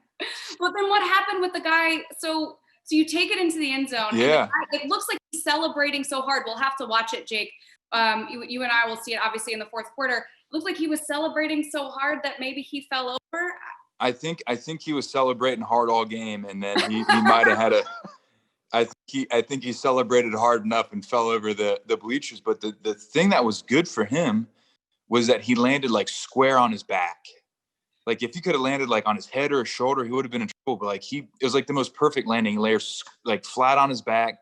I'm almost positive it knocked the breath out of him, because his face was like, "Why am I here?" / I'm been having a good time / like that kind of hurt. And then like before you know it, all the security guys jump on him and pull him off. So it was interesting for us, because we were all there so excited. The guy fell out of the stands. The security guys came, got him, Cam, and on the whole defense and the whole offense, wherever there. It was pretty good. But I know the guy was all right. He's all good. But it was unique. We were in the stands, and all of a sudden a guy flipped over the railing and fell right in front of us. So it was like the perfect thing happened at the perfect time during the season. You couldn't script it any better. So many things like that happened in this game, from Roman's eye to that, and just, all sorts of stuff. We got JJ Jansen joining us. JJ. And look, Josh, Luke, I know you guys can't stay all night, so whenever you need to pop out, we totally understand. It's been great, just getting a chance to have you here. And JJ, Josh, man, it's good to see you, man. Yeah, man. Oh, buddy, it's good to see you too. It's been a while. I see you. I'm glad you got your hair cut. Josh, I got a question for you. Okay. So this Panther team, watching them play, just the speed, explosiveness, there was a youth, but there was a great mix of, I think, veteran players and even some older veteran players that had they'd been in many battles. So you're now in Buffalo. And I think this is an up-and-coming football team in Buffalo. I think this is a fast, hungry football team, and you're one of those pieces that could add to it. Is it too early to tell what you think you guys can become? Is there any resemblance to this 2015 Panther team that you could tell? I think maybe 7-9 the year before, knowing, hey, we got momentum going into this season. What are you feeling right now with this Buffalo bunch you're with? Absolutely. I really do. Man, seems like all chips are in on this year, man. When you look around at it, it feels so much like Carolina. I know we got guys there, Mario Addison. I mean, shoot, who else we got there? I can probably name more. I can probably name more Panthers we got on Buffalo's Burn there team than you can, Josh. I mean, can you get? Dang, I'm sorry. You give me my mouth. I mean, you gonna get my mouth, or you or a shot team? Shot team. What's Go that, ahead. Josh? Go ahead. You got Josh, it. I'm in personnel, Josh. Hey, listen. Hey, Jake, this is how it's been when we was on the team, okay? When me and that guy was on the team, it was just like this. So I had a babysit you so you wouldn't get penalties after plays and stuff. It was like it was like daycare for you, Josh. No, like, you know what? If you want to talk like this, you want to get him time? All right, this is gonna let people know. Do you remember that time I was about to get into it with you and Luke in the meeting room? Huh? Yeah. That was great. You and TD? Yeah, that was great, wasn't it? I was trying to strangle both of you guys. Hey, but we won that game though, right? We won that game. We did end up winning that game, but you got fired up. Yeah, that's what we needed to do, Josh. Josh, I miss you, man. I miss you too, man. I'm telling you, I'm talking to AJ, and I'm like, man, I know you're 2.0, but dang, man, what if we could have just reincarnated him or something? You know what I'm saying? But no. But that's my guy, man. AJ, we definitely on the line.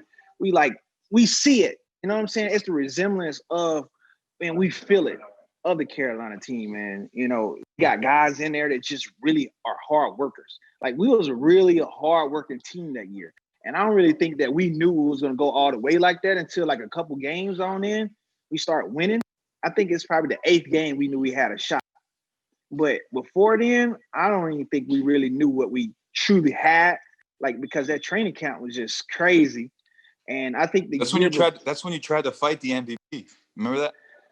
No, I didn't try. It actually happened. But and you was trying to pull me off. Where was your help? No, Josh, I was standing in the way. I was letting you handle yourself. I didn't think you needed backup. Yeah, I did need backup, but I still needed support. Moral support would have helped. You know, it's okay though. Yeah, all the offensive. Hold on. JJ, yeah. I mean, what's your vantage point? Because I know you're super busy as a deep snapper during practice, so I didn't know if you could see any of this. JJ, what's up? How you doing, buddy? I was like 4 fields over doing nothing. So. Oh, okay, all right. I wasn't sure. You had to run over, JJ. You had to run over when all that was going on. I actually probably remember. I think I was probably the first one in the middle of it, breaking everybody up, trying to cool everybody down. It was either that or I found out about it 4 hours later after practice. It was a long. That was probably more likely. But you nodded though, JJ. You remembered it when they brought it up. You were like, "Oh yeah, I remember that." That was a big deal. Like that was. I mean, the initial reports were Panthers are dysfunctional. You can't fight the MVP. I mean, did Josh and Cam even like each other? I mean, that was a big story. And you know, it's training camp, so there's 10,000 stories written every day, and it was a big deal. I mean, I remember exactly where I was. Unfortunately, I wasn't on the field when I found out about it. It really was 4 hours later, sitting in the dining hall, probably having some white chicken chili at Wofford. But that was the thing. That was the thing that made it good, though, is the fight happened on the field, and then like we went inside. Once we got inside, like no one cared. Like it was just like a big joke. Like no one, there was no hard feelings. Like everyone was just like, you know, that it happened. It's all good. But it wasn't. There was no hard feelings. There's no animosity. It was like it was a competitive. It was like a competitive driven fight. It wasn't like a anger fight. And I think like right, Josh. Yeah, it didn't linger on. It was just done. Like, it was just done. And like it didn't go into the locker room. Joked about it. Well, like the primary picture that I remember that's vividly in my head is they've got each other locked up and they're both smiling. Like they both got like every tooth in their mouth you can see because they both have these big grins, but they're locked up in the middle of it. And it was just, that was the competitiveness of practice. I mean, Josh brought it every day. I mean, he brought it back when he was a rookie with Smitty, and he just brought that competitiveness every single day. And it created an environment in which the offense and defense on special or in training camp was going at each other. And I think it fostered an environment which we felt really, really good going into the season. And that what Josh had like 4 picks in the first 4 games. So it clearly spurred him on. Josh, I still remember, I still tell the story. Our 4th game of the year, he had a pick 6 at Tampa, and Eugene Robinson was in the plane as we're heading back. He'd obviously called the game and announced it. And he was going up and down the plane saying that Josh was going to break every record, every interception record known to mankind. He just didn't know that nobody would throw at Josh the last 12 games. Because he was on pace to do it. I just remember there's no way one guy could get 16 picks, but Eugene was telling everybody up and down that plane that Josh was going to do. You're riding the pony and you're doing all your stuff. Man, I got not one look after that. Josh, that year, I worked for Fox that year, and after the season was over, you came to Fox to do an interview, and you taught me how to do the ride the pony dance. I still have video of it. 5 years later, I will never forget it. It was I made the biggest idiot out of myself, but it was amazing. It's one of my favorite celebrations. Yeah, they made fun of me when I came up here to Buffalo with that. So I told them, don't worry, it'll be coming back out. That's for sure. Another funny thing. So I think what year I had my hair cut. My hair was short that year. It's the funny thing. Me and Luke, I think it was training camp. I wouldn't cut my hair, and I don't think he said he was cutting his hair. So the whole year, if correct me if I'm wrong. That was a Super Bowl year, right, Josh? Super Bowl year. Yeah. We did not cut our hair the whole year. And at the end of the year, we ended up, going to Super Bowl. We didn't win it, but he ended up cutting it. I just kept it going, and this is how long it's gotten since. Looks then. good, Josh. Wow. I haven't cut it. I kept it the same. So I know I'm gonna cut it when we win up here. All right. When we win for you guys, I'm done. I can only imagine what Luke's hair would look like if he still hadn't cut it. Right. Yeah, So this which is still way from does the it grow? Super Does it Bowl grow out year. or down? It grows out just like an afro. You could keep yours. You could keep growing it for 5 years like Josh did. I know. I guess it started soon. Hey, look, that was the Super Bowl vibes. So shoot, man, I got. Well, you know what it was, Josh. Back. You know what the thing was is all the guys were growing beards, so like everybody had a beard. Yeah, like that's true. They did. Like Remmers had a big one. Olsen, Ben Jacobs. Olsen had a big one. There's a Khalil had one too. Khalil had a really good one, and I couldn't. And Da had one. You never could because you had Michael Orr had a really good beard, and I couldn't grow a beard. So the next best thing I could do was you had the peach fuzz. You had the little peach fuzz. The baby. It's baby still there. one. It's still not coming in, Josh. But I could grow my hair. So that was my commitment to the team. I couldn't grow the beard, but I could grow the hair. Yep, that's what it was, man. Gosh, that game was just so special, though. Yeah. So, JJ, question for you. Okay.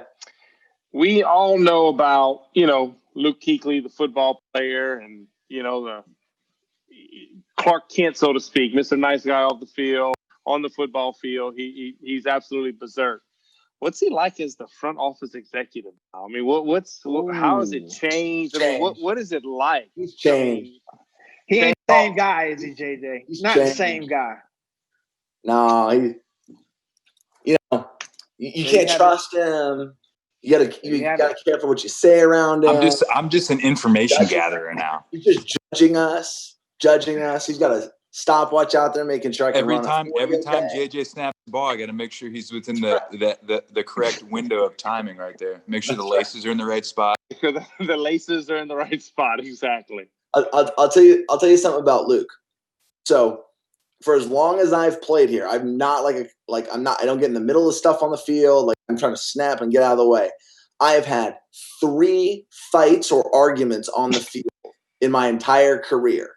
And all 3 times it's been Luke yelling at me to either slow down field goal period, speed up field goal period, get out of the way. So you think Luke's a nice guy. He's the only one that's ever gotten mad at me.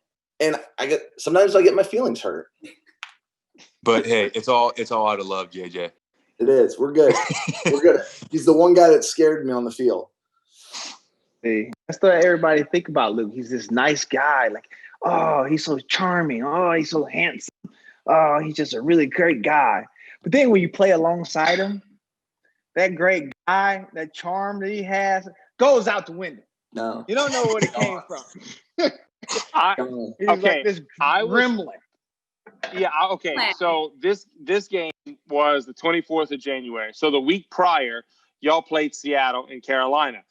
I flew up. I was the honorary captain. So I'm on the field before the game, and I am, waiting to go out for the coin toss. And so I'm standing there. I think we might have done the coin toss, but the national anthem starts playing, and I'm directly behind Luke, and Shaq is on the side of him, and I'm observing everything, because as a player in the national anthem, I know for me, there was just the emotions in my body. Players sway from side to side. They don't realize they're doing it, just the nervous energy, and you're just so emotionally, ready. So I'm standing there and I'm just enjoying. Well, Luke is literally on the side of me, and I'm watching him, and he's swaying back and forth, almost like this. And every breath is, and his cheeks are red as could be. And he's just, and as they're getting closer toward the end, it gets louder and louder. And I'm watching, and my wife and my daughters were with me on the sidelines, and I'm kind of backing up. I don't know what this guy's going to do. He's kind of off. And so I push back, and all of a sudden, the flyover happens. He looks at Shaq, and he hollers, and he headbutts Shaq. And I remember looking at myself saying, this guy's nuts. It's exactly what they say. He's like a nerd off the field, but this guy just went completely nuts. He put his helmet on, and then he hollered, and his face was red as could be. I'll never forget that till the day I die. It was like a transformation happening. That was pretty intense to watch. Well, a lot of that stuff, you don't even recognize you're doing it. And 5 minutes later, he picked 6. We're at 14-0. Right, but the crazy thing is, though, they say that I'm the biggest trash talker, right? And I'm the one that get all the rap for all the trash talking and all this and all that. No, that guy, Josh, he is Josh, you know what your problem is? You just get caught. You just get caught doing it, Josh. You're just not very subtle. Okay, so you just go like, you look, this is what you do? No, you clearly go over there and you start stuff and you push me right into it. Yeah. Josh, you're like the muscle man. I got to bring you in to kind of clean things up a little bit. It's amazing. So we just had a turnover in this game. So the Panthers are up 24-7, and the Cardinals actually had an opportunity with under a minute left to go into the half. And Kirk Coleman comes up with a huge interception, makes the pick 6. Going into half, very, very confident that this game is over, or still the whole player mindset, our coach mindset, it's not over till the clock runs to 0. Well, Josh said he knew he won it on Wednesday, so. Yeah. But Josh is a corner. They're a different breed. Whoa.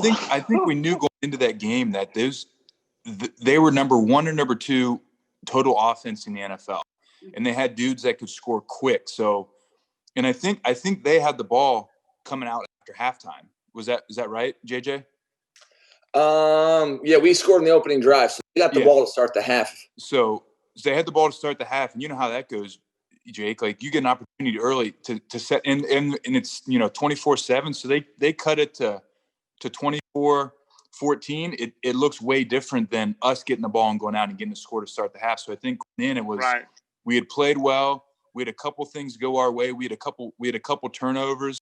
But at some point, I always thought that this offense is going to get going. We just have to we got to stay diligent. We got to stay on it, because they had shown in games earlier in the season that they can just go up and down the field real fast. So we knew that, hey, we're up big right now. We got to get a stop to coming out of the half and kind of get things going again. Well, remember the week before playing Seattle, we were at 31-0 at halftime, and they took the opening kickoff and went right back down the field. So I think that's actually an advantage for us. I think going into this game is we couldn't become complacent because we just seen it happen the week before and then have to fight our way the rest of the way versus Seattle. Yeah, and that second half against Seattle was bad. We played poorly on offense and defense. We didn't score, and we couldn't get stops on the defensive side of the ball. So I think we went in and understood we got to put the pedal down, because good teams, especially at this point in the playoffs, they know how to score and they know how to play defense. So like JJ said, it was a good learning experience from the previous week of what not to do. But that's what Coach talked about when we went in halftime. That was the main thing. Like, we got to start fast. That was the the big part of what we was doing because of last week. Because we was up on those guys. We was already pretty much we put it in park when we came the out. stadium put it in park that game too, because it was so quick. Listen, it was 31-0, and it was Sweet Caroline was singing at halftime of the Seattle game. We was doing that to people though. You know what was cool about that week too? You guys remember? So we had a good practice Wednesday and Thursday, but I think we played Seattle on Saturday the week before, correct? No, we played them Sunday at 1. It was Sunday at 1. Okay, but anyways, that week of practice went really good, and then on Friday was Jake is like your final practice of the week. It's a run through. You still have helmets on, so it's not a walkthrough, but it's more of a run through.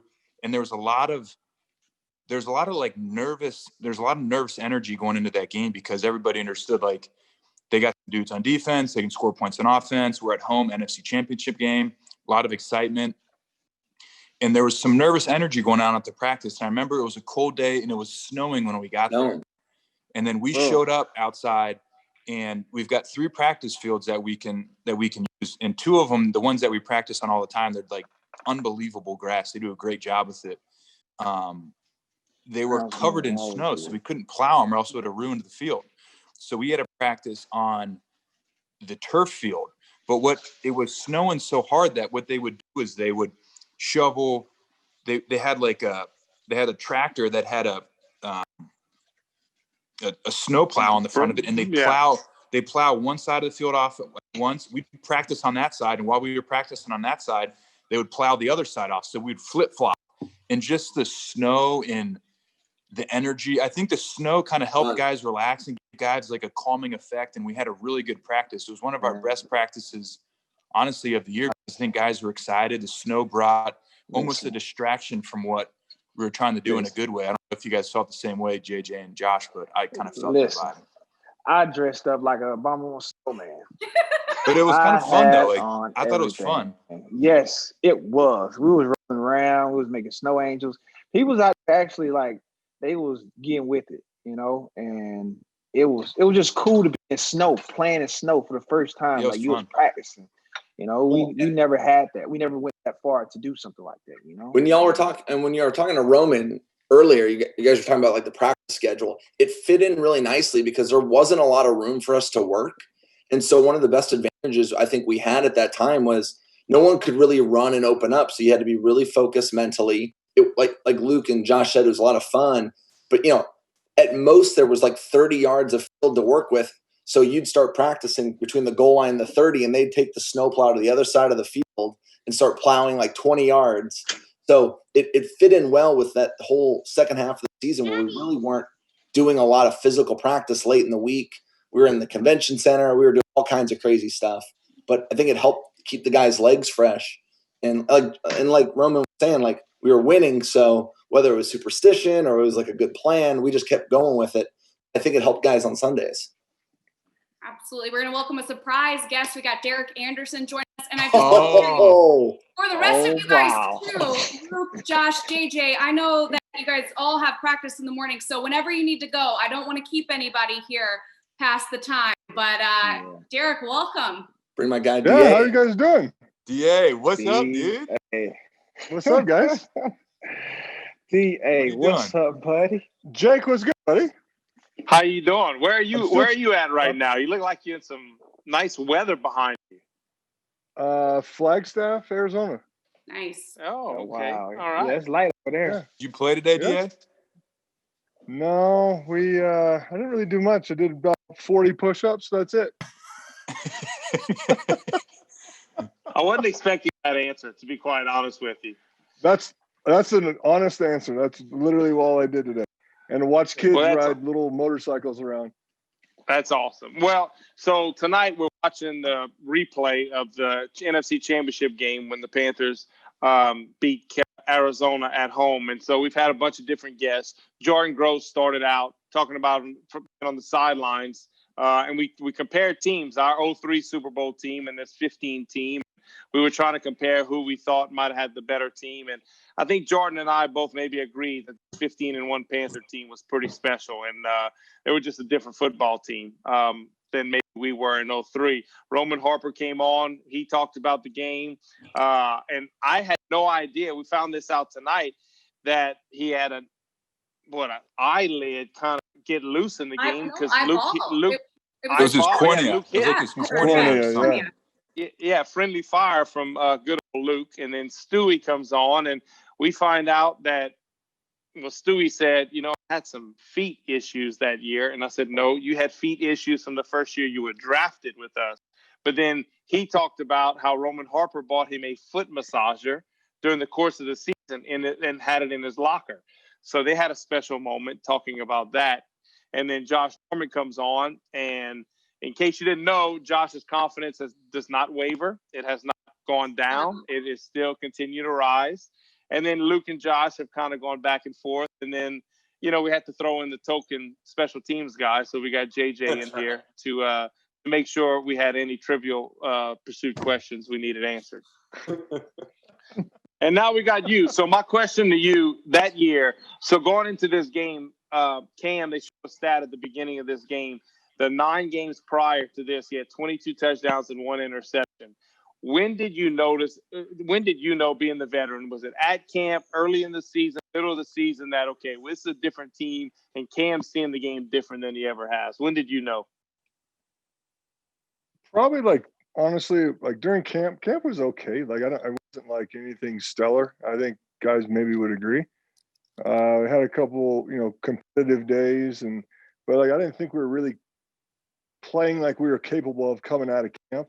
And then we got into the kind of second, maybe third week, and I was like, whoa, this is kind of weird. You could just kind of tell. And we always had a great atmosphere in the locker room, obviously, great group of guys.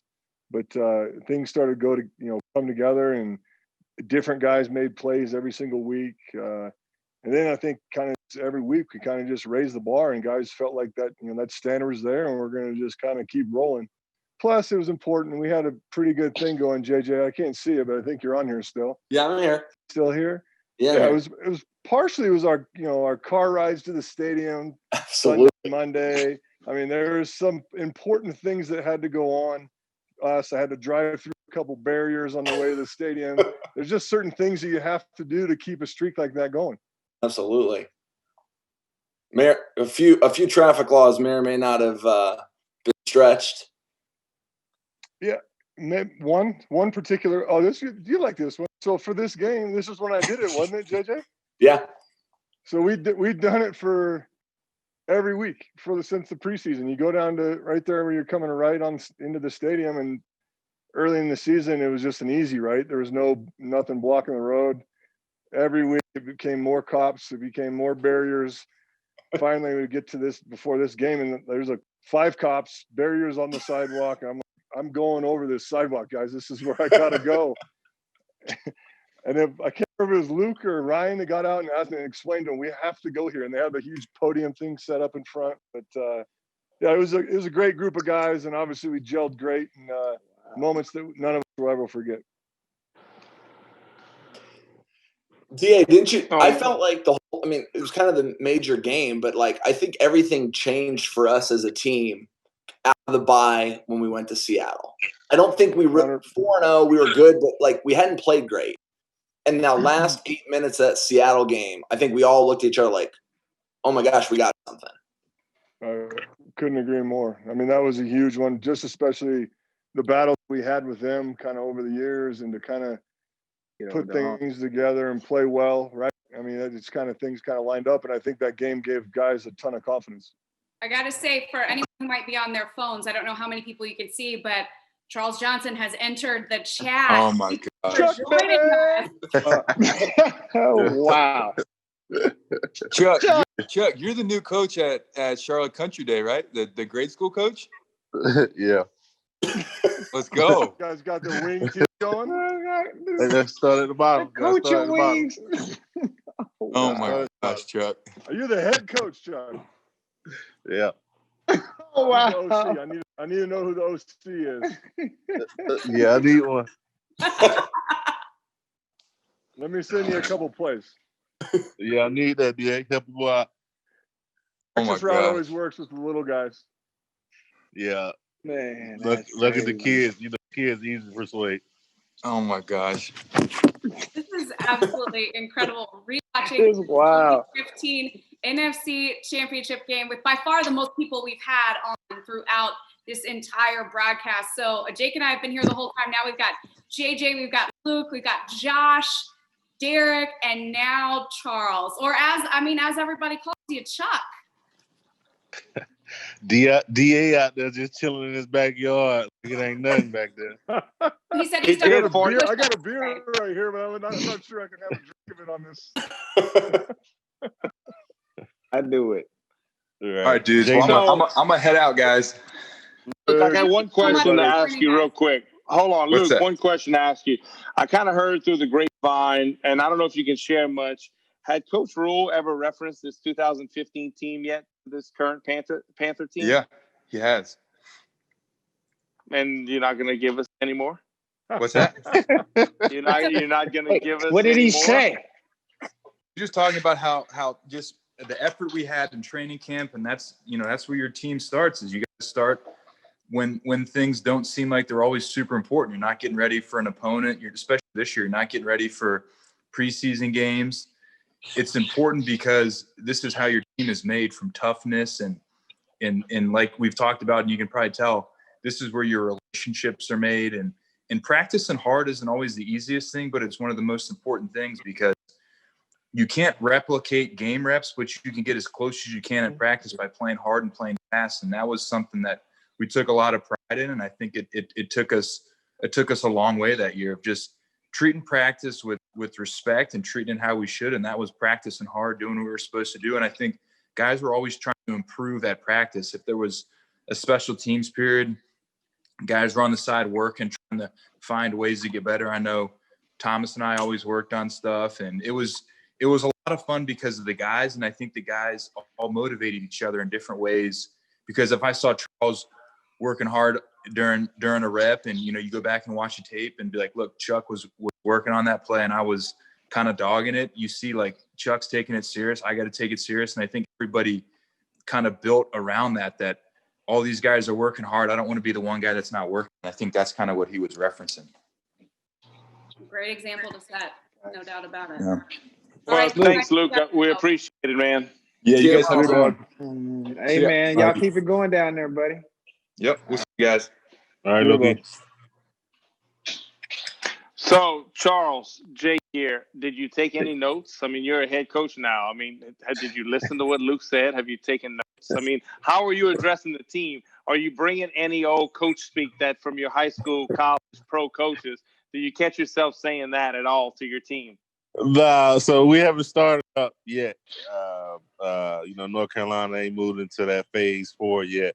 So they're not letting us get over there and do anything. This is middle school.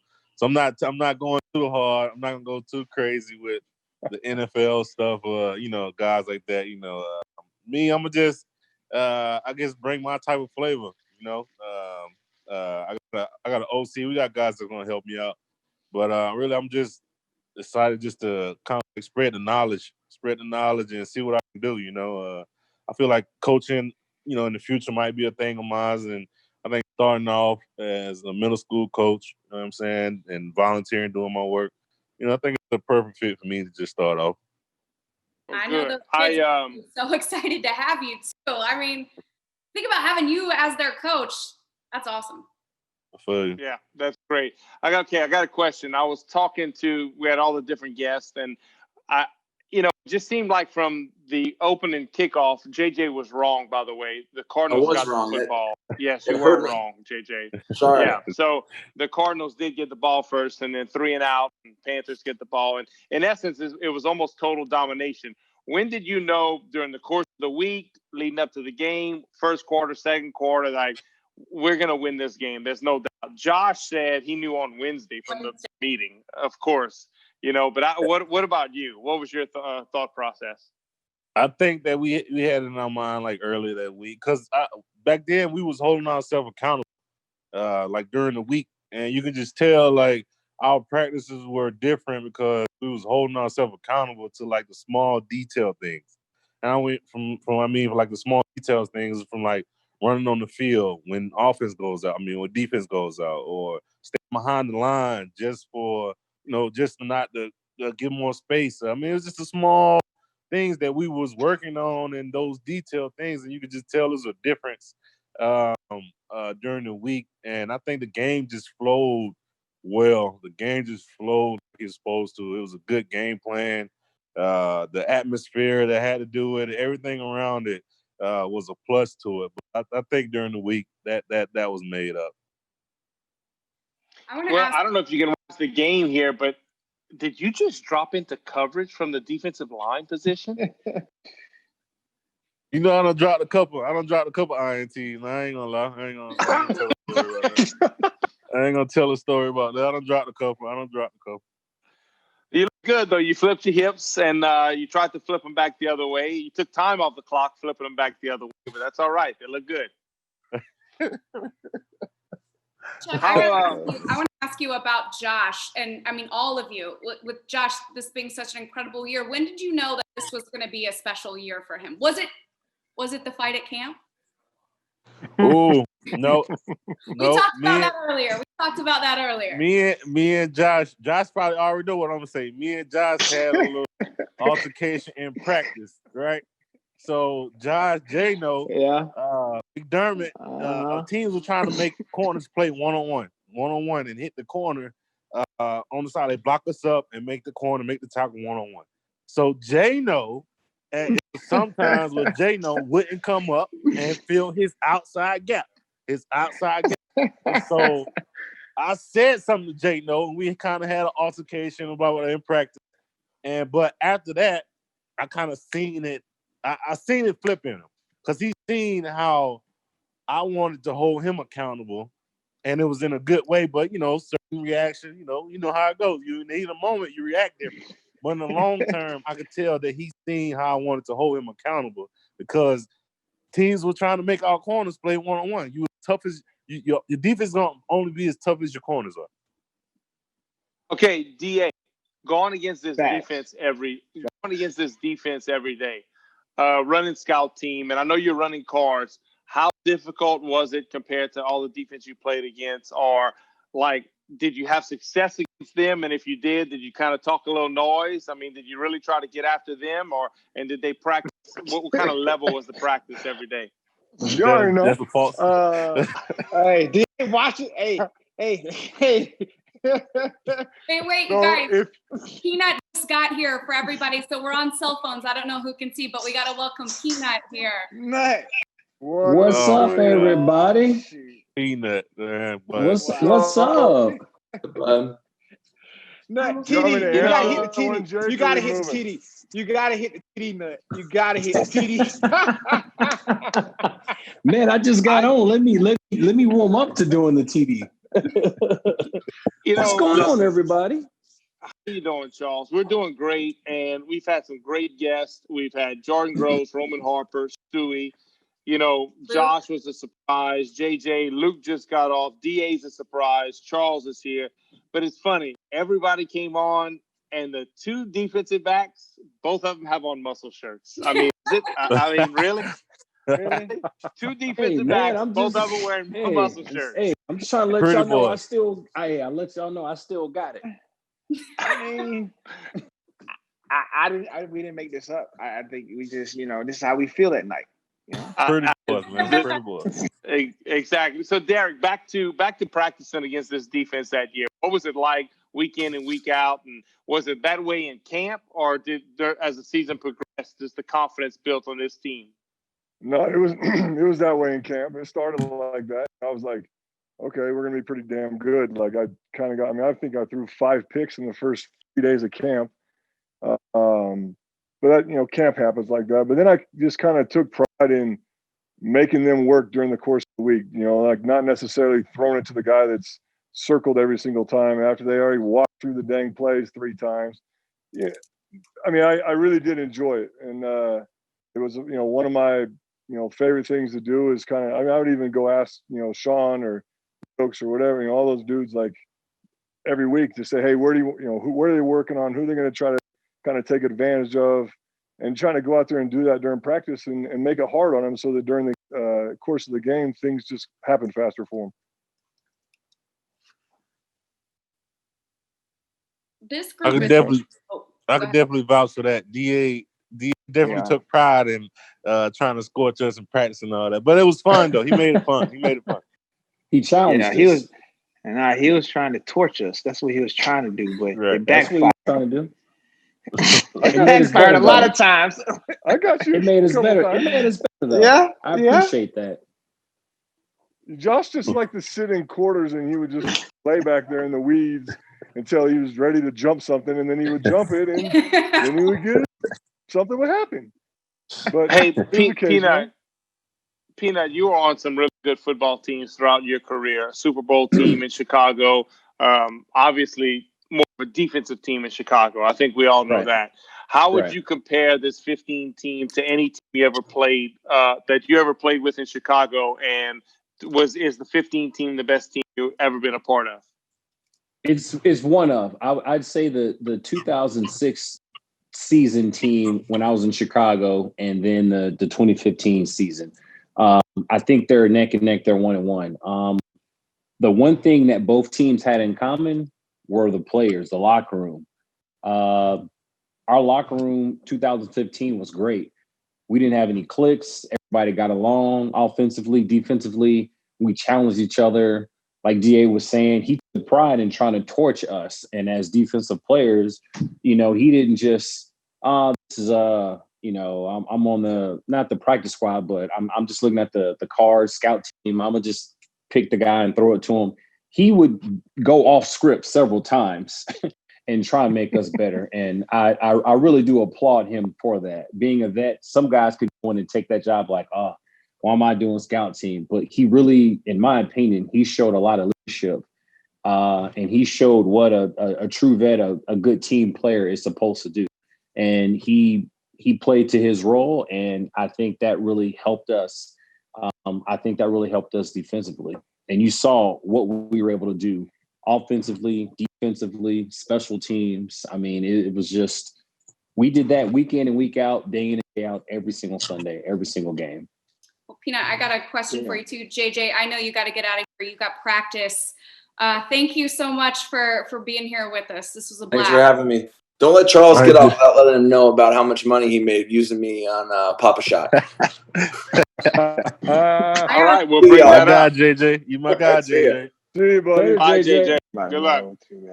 I got to hear about that at some point too. But Peanut, I got to ask you. So Peanut and I worked together right after this season, and for someone who is, you know, spent so many legendary years with the Bears, you talked about the Panthers and how much you loved that team and the organization and all of your teammates. And I think we've seen that here, Jake and I tonight, seeing all of you guys, how much fun all of you have together, how much you genuinely enjoy each other. And, you know, we had Roman Harper on earlier, and he said that you guys had a competition, or everyone had a competition to see who had been on the team that had won the most games consecutively. And then, and I think you had been on the Bears team that had won so many straight, and then you'd been on the Saints team that had won so many straight. And Cam said, well, we're going to try to top that this year. And it's just great to hear all of these stories, and especially from these veteran guys, about, you know, bringing that mentality into this 2015 team. But I think it's the culture that the head coach sets. And to me, the most important person on a team is the head coach, because that head coach, he sets the tone of what the team's attitude is going to be. Offensive coaches take the tone of the head coach, defensive coaches, everybody around the whole building. They take and carry his personality, his attitude. And Coach Rivera is a great symbol, a great person, great leader. And if I were starting a team, he's a guy who I would want my team to take that identity. And you saw that with how we are in the locker room. Like you said earlier, I've been on many different teams, but mainly my time was in Chicago. And to me, my biggest challenge was seeing if the Carolina Panthers would accept me. And man, this was them. They open arms. That was the welcome I got. I got that good old Southern hospitality. And I think that's what made us so good, was just our locker room, our culture. I think we created a culture of, the keep pounding mentality that the Panthers are known for. That was us. That was who we were that year, that season. And nothing got in our way. Everything Coach Rivera said, we truly, truly believe that. And I think that's why that was one of those one in a million seasons for us. Yeah, you can sense that. So I'm gonna hit the game real quick. So it's the third quarter. We have 2 minutes left to go. We're up by 20, and it was a 3rd and 10. Cam just runs for 12, and so the game's in control. But you never want to say it's over. What goes through your mind after this play right here? Right there. Oh, we going to the ship. It's over. We going to the ship. I'm trying to get a ring. I had flashbacks, Jake. I don't know about you, but I had flashbacks. It was from that last Arizona, you know what I'm saying? So it was like, I was like, let's make sure we put it away, you know what I'm saying? Because I was like, I don't want to see what happened last time, you know what I'm saying? And guys, I think as we're watching this, we got the man that had just an incredible game. Kurt Coleman is joining us. Kurt. Oh my goodness. I need to go pull all the flex. The flex. He does. Thievery travels. Hey, thievery travels. I love that. All parts of America. In all parts of the state. We welcome you, and I've never been more disappointed in all my life. I'm going to tell you why. We've had a bunch of guests. Jordan Gross, Roman Harper, Jonathan Stewart, Luke, Josh, Peanut, D.A., Charles. The 2 DBs both have muscle shirts. And you come on and you don't have a muscle shirt on. Well, here's the thing. You might have the biggest pipes out of all of them. I would agree with you, Jay. That's the thing. Like, Bruce Lee didn't walk around. He didn't walk around and everyone know how of a technician he was, in the Kung Fu ring. So for me, when we talk about muscles, I don't need a flex. Everyone knows. You've seen the celebration. When it's time, it's time. And I let everyone know. You got a skinny neck right now. Yeah, you look skinny. Real skinny. Your neck looks skinny. Okay? Real skinny. I'm looking super fat. You look skinny. The shirt look like it's like sagging off of you a little bit. I know, right? He just put that shirt on. We had a tank. DA, thanks for coming on, buddy. Yeah. Gotta take the wife to dinner. You guys have a good one. Good to see you guys. Thanks for coming on, DA. Go play some golf. DA, if it weren't for you, we wouldn't be where we are. Miss you all. Appreciate you. Thank you. Later, boss. Y'all some clowns, man. No kidding. Hey, man, you still ain't did the impersonation of the TD yet. You gonna bring it out or what? I'll bring it out. So just let me give y'all a quick story real quick. So when I first got there, I have my daily my normal game day routine, right? I go through my own thing. Well, when I get to Carolina, that dang Thomas Davis is just, you can't have your own way of doing stuff. Like, you got to do what he won't when he won't. We must have had, I swear to y'all, 75 defensive meetings on game day. It just, like, I'm a vet. I'm 13 years in. I know what I got to do.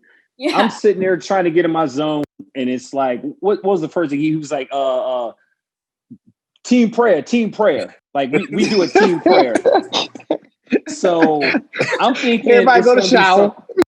So I'm thinking it's going to be something normal, like, Heavenly Father, thank you, our Father, Lord in heaven, the typical, the prayer, right? We line up, we get in a circle, right? We all hold hands. And then all of a sudden, I swear to you, TD just starts screaming.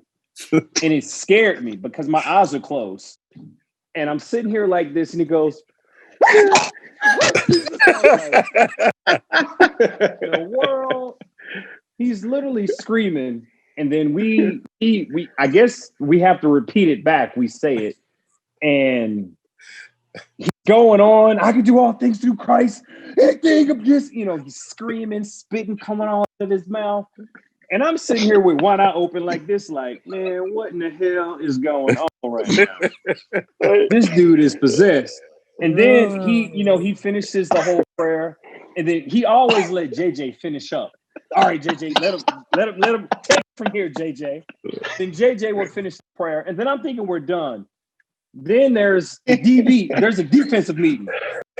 Then he calls the defense over and he's like, all right, look, we gotta go. We gotta take them to a dark, scary place that they don't want to go around, that they don't want to be at. That's what we gotta do.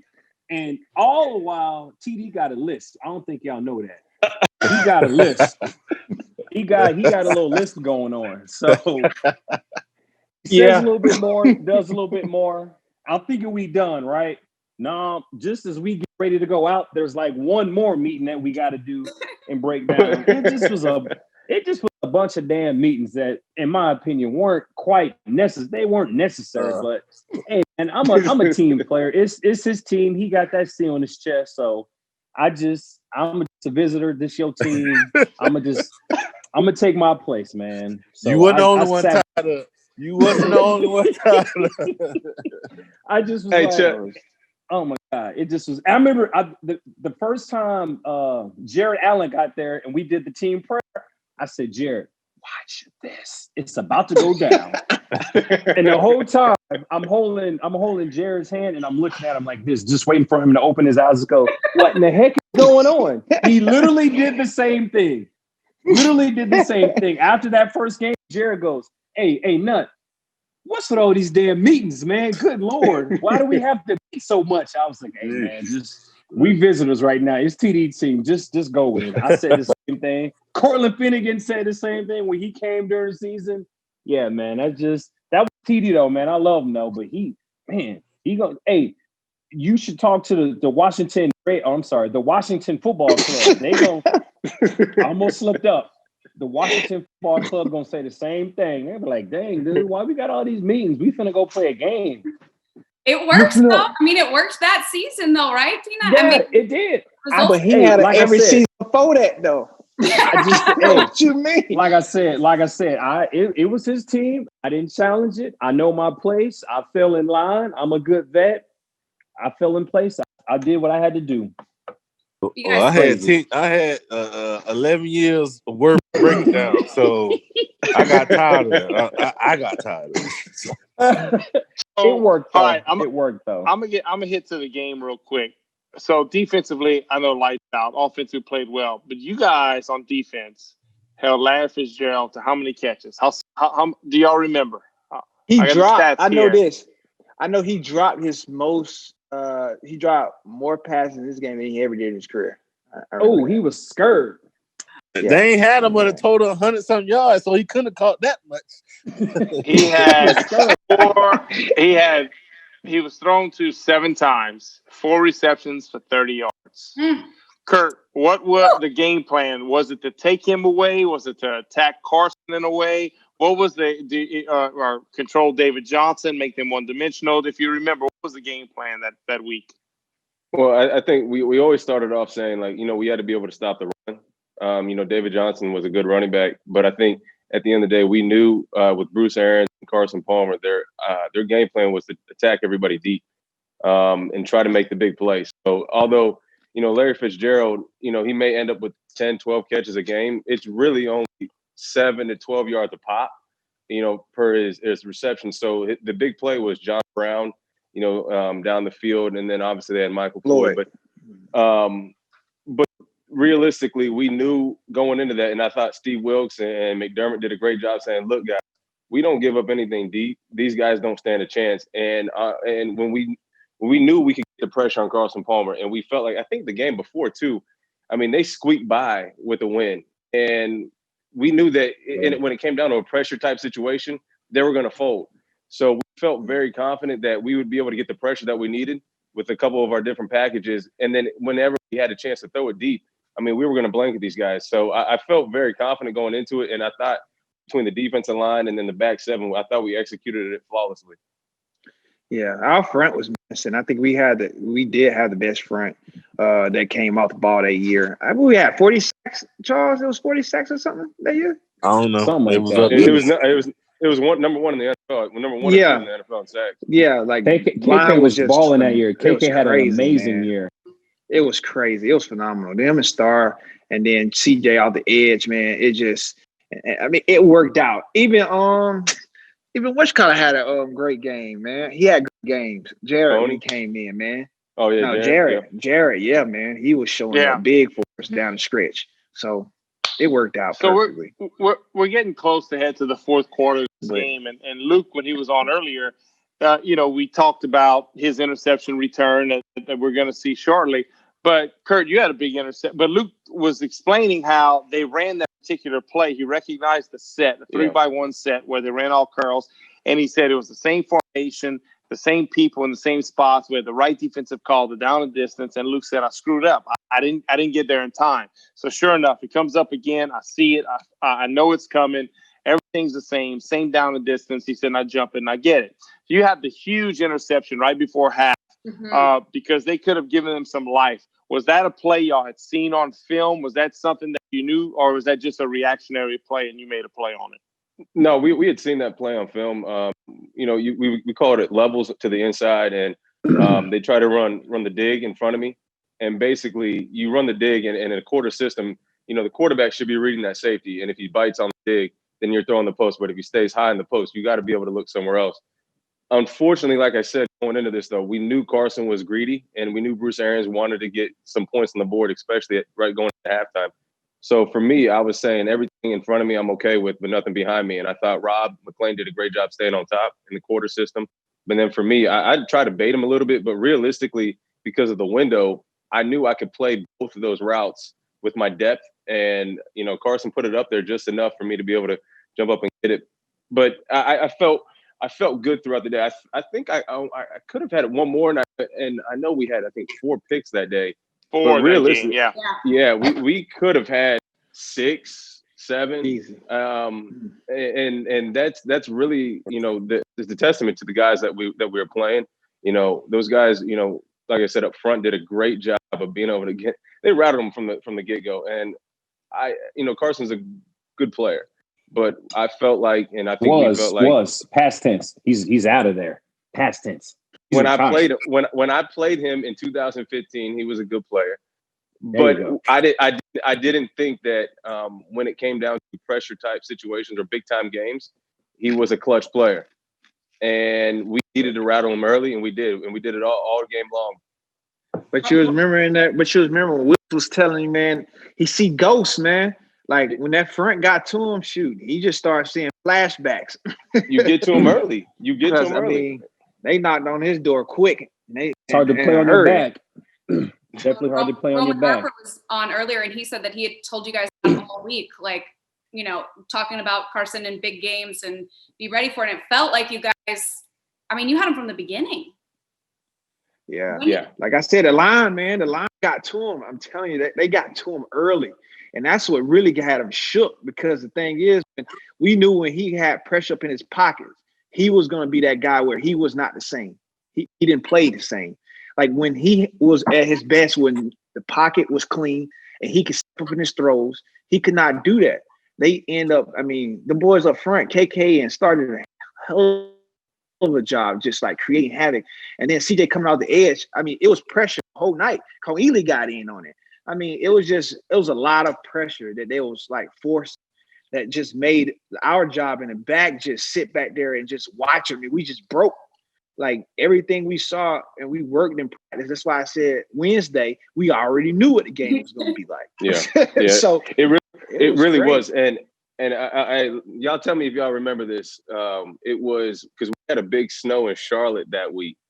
Man, there wasn't no big snow. Chill out with that. I said in Charlotte. It was a big. Well, Luke was a said it big was snow. a big snow too. We That had was- this on earlier. It was. Yes, that was big for Charlotte. That was big for It was Charlotte. a big Yeah, snow for Peanut's Charlotte. in And Chicago. It's Peanut. It's like a normal Wednesday in December in Chicago, but for Charlotte, that's a it's without question for Charlotte. I mean, look, I realized that quickly coming from Ohio. When you get even the threat of a weather happening here in Charlotte, things are getting delayed, canceled, work stoppage, everything. all the So food is gone from the grocery store. yeah, and that day we went out for practice, and I was like, it was cool to me because I went out no sleeves, everything, but I knew like the way we practiced that day, it was such a focused practice that I knew whoever we played, it could have been the Cardinals, it could have been anybody, that the 85 Bears, didn't matter. I felt very, very confident because of how we came into that week and the preparation that we put into it. It really didn't matter who we played, but the Cardinals just happened to be the next man up, and they happened to just, be on the wrong side of the sword. That's funny. You sound just like Luke Kuechly, just Exact spoke same thing. verbatim what you said. He talked about the snow, talked about on the, I guess the field turf, and they were cleaning one side, practicing, and then and he said we were just so focused. It's funny. It was almost word for word what you said. He watched it earlier. Peanut's got to run. Well, I got to run too, man. We're look, gonna I let you guys appreciate you. go. Well, hey, I Josh, appreciate you guys, man. Thanks for the time. Best of luck this season. Looking forward to watching you play. Peanut, as always, thank you so much. For sure, Hey, Jay, man. no, you You going to guys be in McDermott defense this year, so I want to see you big see y'all time. later. Hey, look, man, we got Delta up here. I'm gonna say that. I'm gonna get mad because he about to run us tomorrow. So We expect the But big hey, things man. after now. hey, it's gonna come down to you already know how it get down over here, brother. So hey, man, I appreciate you guys, y'all legends. Always, y'all can hit me, man. Much love and blessings to y'all. Best of luck. All right, y'all. I'm hollering at Thank you, everybody. Josh. Bye, Charles. All right, sure, brother. Thank you, guys. So, Kurt, I I'll gotta tell you ask. what, I was shocked at all these people we had tonight. It's funny. The big thing is, okay, so Kurt shows up. He doesn't say a word. And what does Charles Tillman, what does Chuck do? What does everybody starts laughing, start giggling. I mean, that's what kind of everybody did. Those are those teams. Those are those moments and times that you can't take away. It doesn't matter how many games you won that year. It's just something special about that bond. And you could just see it in the facial expressions. Oh, without question. I mean, it's amazing that literally I felt like we bottled up a time capsule of 2015 and the energy and the chemistry. I really do feel like this was the team that 20 years, 30 years from now, we could come back together. And I think it's going to be a block party, just like you saw. And this was only 5 guys, on a Zoom call. But if we all had us in the same room, it would be hilarious. Probably something that you couldn't post, on TV. But it is one of those things, and I'm sure, Jake, you can understand this. And just when you're around people that you just genuinely love to be around, it's not like you go to work. You're going to meet up with your family again, and you're going to get to do something special together. And that's what it felt like every day when I got to go to work with those guys. Well, we did something a few months ago. We had a reunion of our Super Bowl team, and we did a Zoom call. And I guess there's about 7 or 8 of us on it, maybe 9. And Coach Fox jumped on it. Mm-hmm. It was going to be for like 20 minutes. I think we had to stop at 50 minutes. And it's like we just got on. It just, the stories and certain things you might have forgotten, and they tell you, it's like, oh my gosh, I forgot that happened. And those things you just can't take away. And I agree with you. But those special teams, and I think winning has a lot to do with it, because you have success week in and week out, but you put the work in. That's the thing. When you put the work in and to see things come to fruition week in and week out, it just brings a special bond. And those are things that you'll always remember. Well, was this team the best football team you ever played on? Oh, well, I think I would say yes, but I got to preface it by saying this. When you talk about, I guess, on paper, talent-wise, probably not. But when you talk about everything that it entailed, as far as, like I said, it was such a pleasure. When this is my first year with the Carolina Panthers, and guys like TD and like Luke, they welcomed me as if they had known me for years and years and years.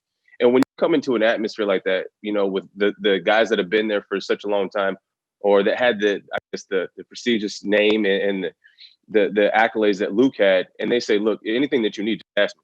And I'm like, wow, like you really don't even know me. And, you know, I'm coming in and I wasn't even slated as a starter that year. And it was just like, wow. And he's doing this for anybody and everybody. And I think that just kind of set the tone for, you know, what kind of team we had.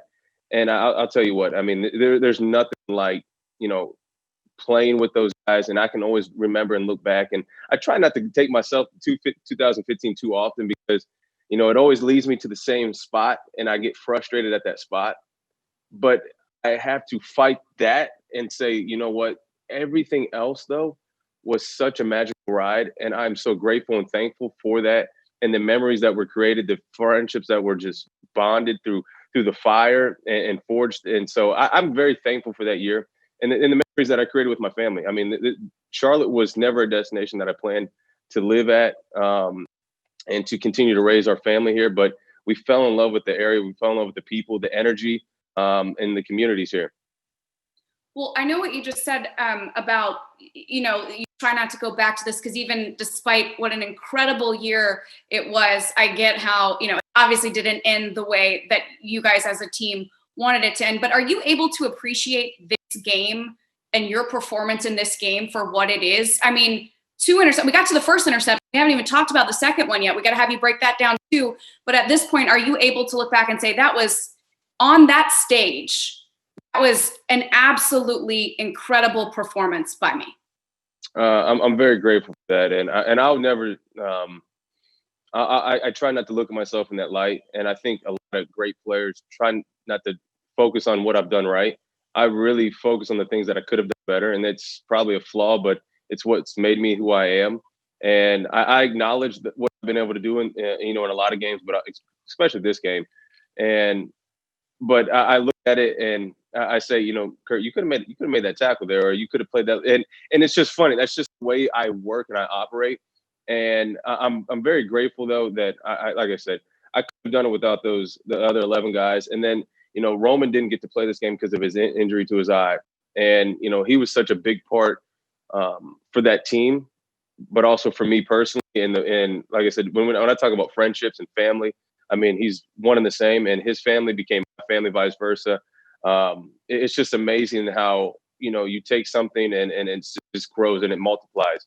So I can't quantify what I've been able to do personally, but I look at what we've done as a team, and I'm very thankful for those guys that I got to play with, you know, that year, and the things that I was able to accomplish because of them. We had Roman on earlier and he had wonderful things to say about you too. It is so cool.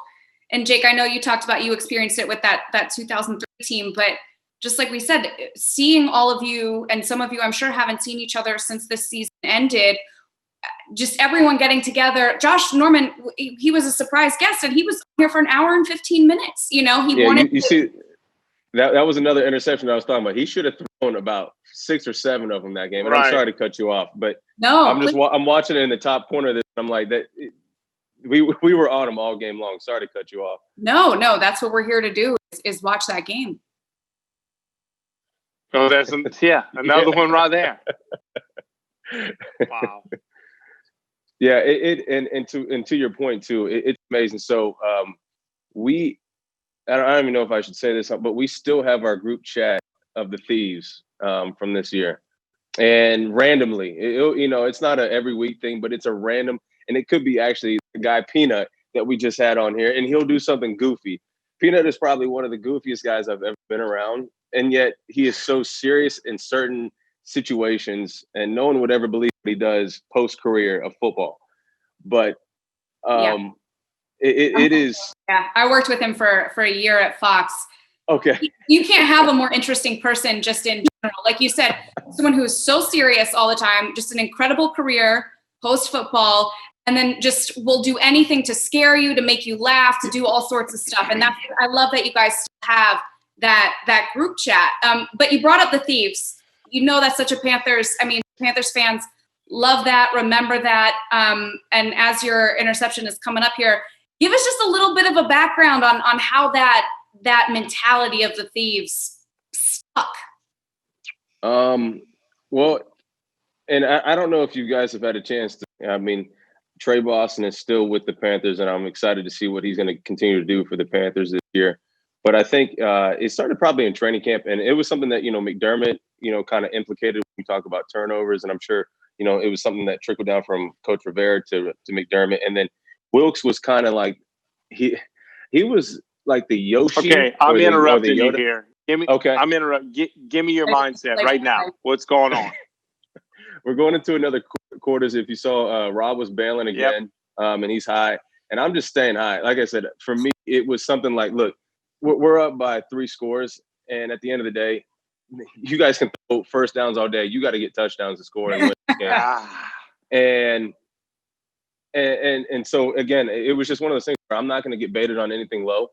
And any cheese that you're going to throw in front of my face, I'm going to stay high. And I think when that ball's in there, I've always felt like it's intended for me.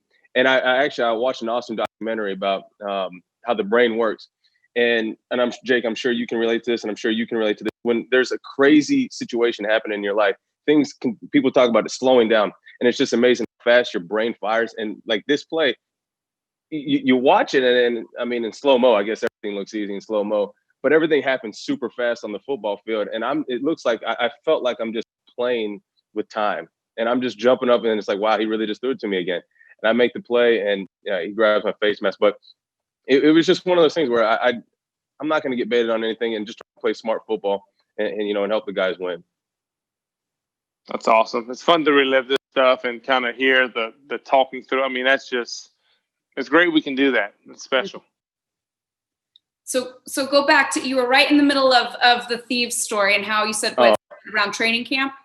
Yeah. So, and so it became a battle between the defense versus offense. And I don't know if you and Josh brought up the fight with Cam during training camp. We did. We did. Of course. But well, I'm glad you did, because it's always good to relive those humbling moments too. It was a great training camp because we were literally battling every single day, and I felt like it started between TD and Cam, and every practice they would be jawing, but then Cam and Jano had their own separate side, like war waged against each other, where Cam always tried to go at Jano, and then whoever won was going to let each other know. And that's just how it was. And it only happened with Jano and him. But that kind of like took it over, and we kind of went into preseason. And I think I picked Tom Brady. I think it was the second game of the preseason. And from there, we were like, look, we got to come up with a name. We got to start something that, I think Seattle had the Legion of Boom. There might have been someone else in the league that had like a nickname or, a little mantra about themselves. And we started like kind of rattling stuff off. And we saw in our locker room, down our whole row was DBs. Across from us was the linebackers. And then a little bit further down from the linebackers was the D-line. And then obviously you had the offensive side all the way down on the far end of the locker room. And so we started talking about, like, is this a lane? Is this an avenue? What kind of street are we on? We started thinking about like neighborhoods, and everyone wants to have their own type of block. And that's just kind of how it kind of grew and grew and grew. And we were like, look, we're just going to be thieves. We're just going to put on our ski masks and just be thieves and start taking anything that we want. And I think we put it in the media. Someone had said, it might have been Jano that had said it in an interview one day. And then someone had just talked about thieves. And we were talking about, this is Thieves Avenue.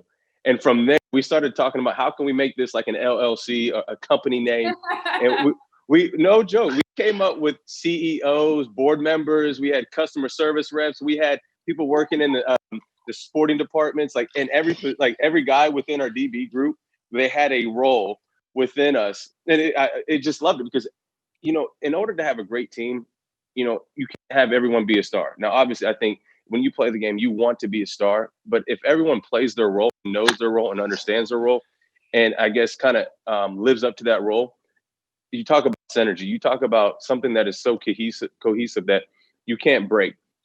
And everyone just kind of lived up to that role. And that's why I look back in this team and I say there were no selfish people upon this team. And, whether it be the offense doing well, the defense doing well, special teams kind of carrying us, or individually somebody doing well, like everyone appreciated what everyone was doing. And that's why, I look back and I say, man, there was something so special about this between these guys that we got to play with. Absolutely. Do you remember what your role was on Thieves? Like, obviously off the field, were you customer service? Were you board member?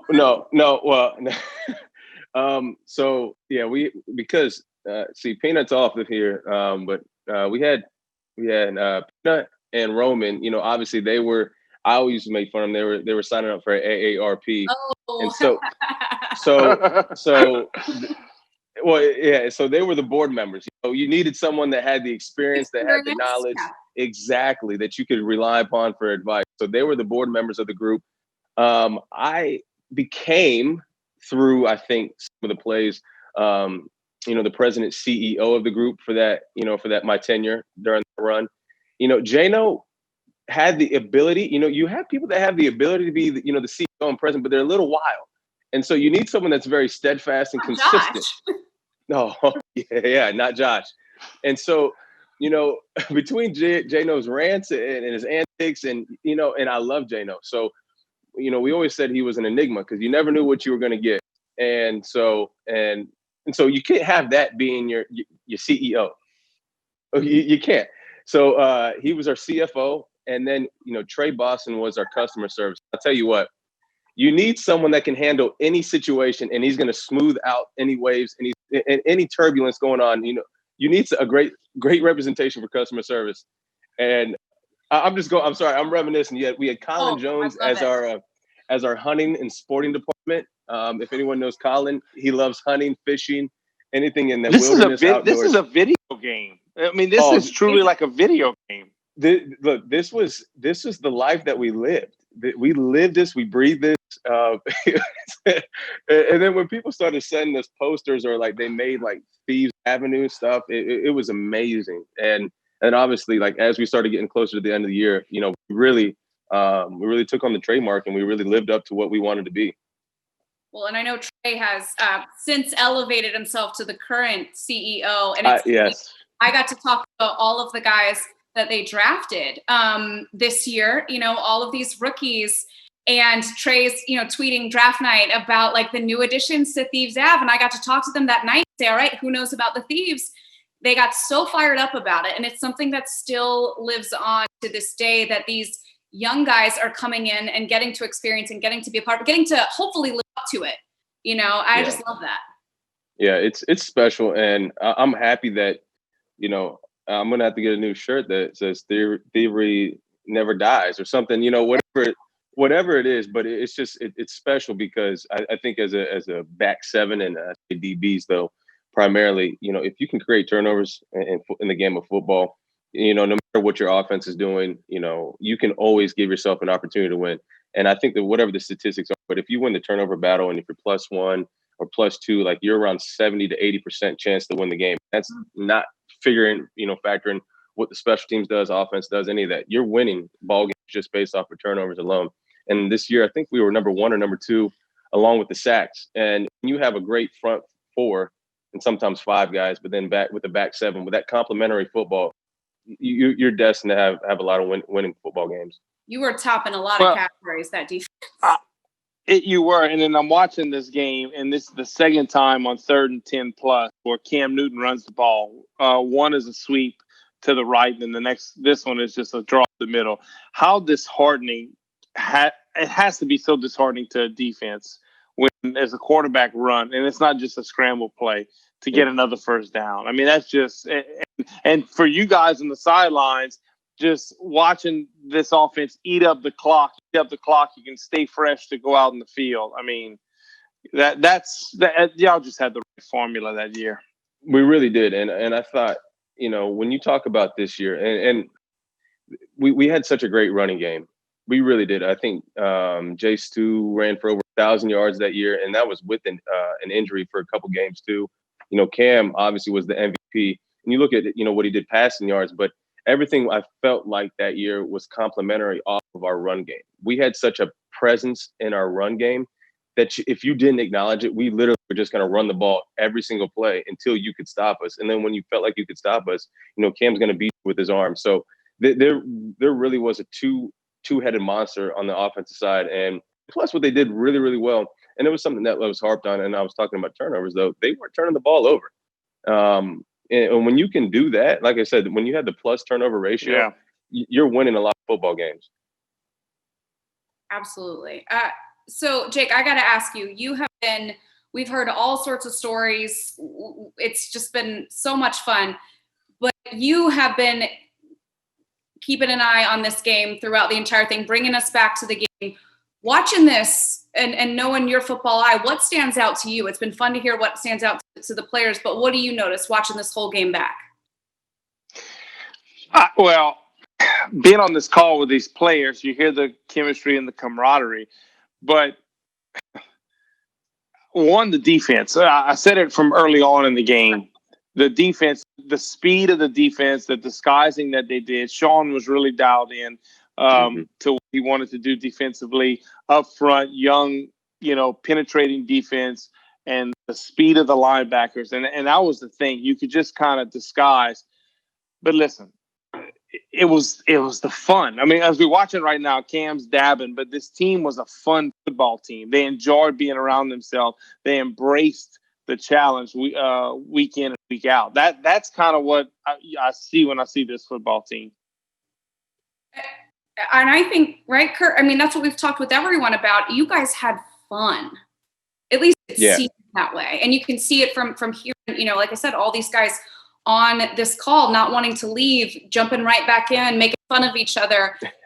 I don't think I can remember a more joyful team. And of course, winning all those games helps it, but it's almost like, the chicken or the egg does the fun and everyone having such a good chemistry, lead to the winning, or does the winning lead to the fun? Or they're both such huge parts of it. Yeah, it's definitely, I mean, it goes hand in hand. I think definitely the saying that I was always taught was winning cures all. I mean, you can have a fun-loving team. If you're not winning, and it's unfortunate because if you're not winning, then there's jobs being lost, and that it's no fun when people have to be, people are getting cut, people get fired, all that. But the special thing about this year, though, was, we never, going into the season, we never thought about going to the Super Bowl because we're so focused on the now and how can we just improve from week to week to week to week to week. And it literally was one after game after another. We're going back and we're not even worried about that we were undefeated. We're not worried about it going all the way up until week 15, I think it was, when we played Atlanta. Yeah. And we weren't even worried about any of that. And then obviously once we had that loss against Atlanta, it was kind of like just a little, like we could kind of breathe a little bit, like, all right, we don't have to be perfect out here anymore. We can just be us again. And we got back to, I felt like the team that we needed and always wanted to be was just a fun-loving team. And if I don't know if they showed on the TV copy of this, but like in a couple minutes, we have like a team photo. Some people are out there. I don't know if it's offense or defense, but anyone that's not on the field, we're having literally a team family photo of just posing. And that was all orchestrated by Cam, because as much flack as people have given Cam, and I think it's unjustly, for the things that he's been able to do, individually, but for the city of Charlotte, for the Carolina Panthers, and as a community leader. But I think the thing that people don't understand is he's such a charismatic person inside the locker room. And Cam brings so many people around him that you may not know the game of football. You may have a bad day, but if you're around Cam for about 10 or 15 minutes, you're not even forgetting. You're not even thinking about what just happened or what's pulling you down, what's driving you crazy. You're just having fun with Cam. And Cam has such a personality that is just magnetic. It's inviting, and you just appreciate it for who it is. And obviously, Cam is Cam. You get the good, you get the bad with it. But I love Cam and for who he is, who he was. When I was his teammate. But I think sometimes you appreciate things when they're gone. And I'll say this. I mean, it was such a pleasure to be his teammate for 3 years. And I think, the city of Charlotte and the Carolina Panthers hopefully have a nice little rekindling of friendship and all that. Well, I can tell you from past example that, my time in Carolina ended after my 7th year because, hell, I wasn't any good anymore. But when you throw 5 interceptions in a playoff game, it doesn't help. And I wasn't liked probably for a little while, but I'm happy to say they've taken me back with open arms. So time does heal. Yeah. But I want to get back to something. Okay, so 13 wins, and then you had the loss. How was Ron addressing the team after the loss. Because after the loss, okay. Yeah, Scott Fujita, a dear friend of mine, played for the Saints, Super Bowl champion. Mm-hmm. He was telling me when they won their Super Bowl in New Orleans, he started out the year 12 or 13-0, something like that, maybe for whatever it may be. And he said every Monday we come in, he said we get our behind ripped by Sean. And he said we're dominating teams, just getting our behind ripped. But he just knew that's what this team needed. And he said we lose. And he said the day after we lost, he walked in. And first thing he said, I'm so proud of you guys. I can't tell you how proud of what you guys are doing. You know, yesterday wasn't our day. And he said, we were waiting to get just reamed out. But he goes, I feel Sean felt, okay, it's over with. We got the loss out the way. Now it's time to go. How was Ron in regards to that? Yeah, so before I get to the loss, I got to tell you what happened before the loss. So before the loss, we played up in New York, the Giants. And it was we had a lead and it was a close game. But pregame of that, we had a little incident with Odell during the pregame. And then during that game, obviously, if you go back to it, Jano and Odell had a little thing going on. And I remember that. And then after the game, I don't know if fines were levied, but it was very noticeable where I think sports show talk hosts were talking about, why is Odell coming into a pile trying to decapitate somebody? So with the league notified us that we couldn't basically be who we needed to be pregame. I'll say it like that. They wanted us to tone it down a little bit. And so that was kind of... Hold on. Luke just had the interception. Yeah. He scored and the guy flipped out the stands. Oh, my gosh. That was awesome. About it earlier. That's what I was saying. That was awesome. Pick six and then stops the celebration to make sure that gentleman is okay. Yeah, that is Luke Kuechly in a nutshell. Oh, look, right there. look at Peanut. Yeah. Peanut. With the crutches. Oh, that's amazing. It's just another example of what we've been talking about. But Kurt, sorry, you were saying about that. Okay, stop. Yeah. No, we had to stop for good. that. We can't stop for that, then I don't know what we can stop for. Well, we might get the replay. We might get the slow motion replay right here. Did Luke ever tell you though that him and the all the linebackers and Al Holcomb, they would work on this drill where they would drop at an angle and basically break on the hitch route, and undercut the hitch route. I don't know if he told you that, but they worked on that didn't. They worked on that drill a lot. And, you appreciate, your coaches that put you in position and they give you the tools necessary that when a play or, something that you see comes up, you're just reacting off of just instinct. And, obviously when you add all that to what Luke is able to do, I mean, that's what you see, pick six. But that was a an individual drill that they've worked on and obviously a formation that they've seen. And the great thing, Luke is so cerebral. When an offense goes back to a play, you're not going to beat them twice, or you're not going to beat the greats twice. So you better get them the first time. And he did walk us through that, and I think Jake shared that with you. He walked us through. He was like, "Yeah, we saw that in the first half," and I was mad at myself because I thought I knew I could have gotten it. And he was like, "I was upset, and then they did it again. They went right back to it, and that was the result." Yeah. And honestly, I think it's funny because as you get older and you watch and you're playing the game, and there's a game within a game. And so whether you're on offense or whether you're on defense, if you can put yourself in the situation in the mind of the offense or defensive coordinator, and you try to kind of anticipate what's going on, and then when you do get to see it twice in a game, you better make it. You got to make it count. You got to make it count. And that's what the great players do. That's what they're made for. I mean, Luke is by far the best linebacker I've ever played with. Absolutely. So, all right, I'm sorry. Go back to your story. I interrupted. I don't even know where I was because I get caught up in the game. I love it. But see, it's so good because this game is so good, but then all of these stories are so good too. I mean, it's been incredible for me and for Jake over these last 3 hours. It's like you get the game, you get the stories. They're all. We could talk for another 2 hours, but I think you stopped it. You were saying something to the effect of they told you as a team that you couldn't be the way you wanted to be. Yeah. So the league had sent us a notice, and obviously they didn't send it to us, but they sent it to Coach Rivera.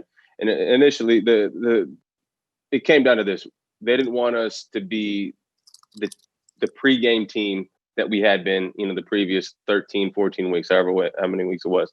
So leading into that week, we kind of toned ourselves down, and it felt like it kind of put away from our personality because everything that made us who we were is kind of, that's your makeup. and you never want to change anyone's personality. And then when you talk about a team, you never want to take anything away about what makes them great or what is their thing that ticks. And so I felt like going into that game, we weren't our full self. And obviously it was a close game, and I think we just didn't make enough plays that game, and whatever the case was. But after that game, I remember we were in the team meeting room, and this was after the Atlanta game. This is after the Atlanta game, and Coach Rivera was like, "Look, we're going back to being us. Bottom line, it wasn't like you guys should have done this differently. No, we're going to go back to being us. Just be who you are, and that's I'll handle the rest." And you appreciated that when you had a coach saying, especially your head coach, standing up on the front line saying, "Look, whatever is going to happen, being from the league, from the top down, I'm gonna be your shield. You guys be who you are." And that just allowed us to kind of just open our wings up again and say, "Look, let's go fly." I love that. I absolutely love that.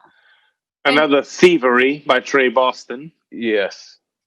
Everybody had to get in on it, like those feelings of how everybody's acting, the sideline and the crowd. I mean, that's when that doesn't happen often, So I mean, these are times you just kind of you're laughing. I mean, because one, you're happy as could be. Two, your wife, your kids, your parents, everybody's just elated. It doesn't get any better than this. No, and at this point. This was obviously, I felt like it was sealed way before this, but again, this is like one of those things where Trey had a good game, but he hadn't had a pick, and I think he had a fumble recovery earlier. When you got to see one of your teammates, your friends that he's worked so hard, and I give Trey I've told a lot of media this before, but I appreciated Trey so much for this year, how he handled himself. But I was so happy for him for that pick. It's that he can always say, but also, the work that he put in that year, but being ready for that opportunity to start in an NFC Championship game when obviously he hadn't been starting throughout the whole year, and you got his opportunity. And it's something you can look back and it's a notch on your belt.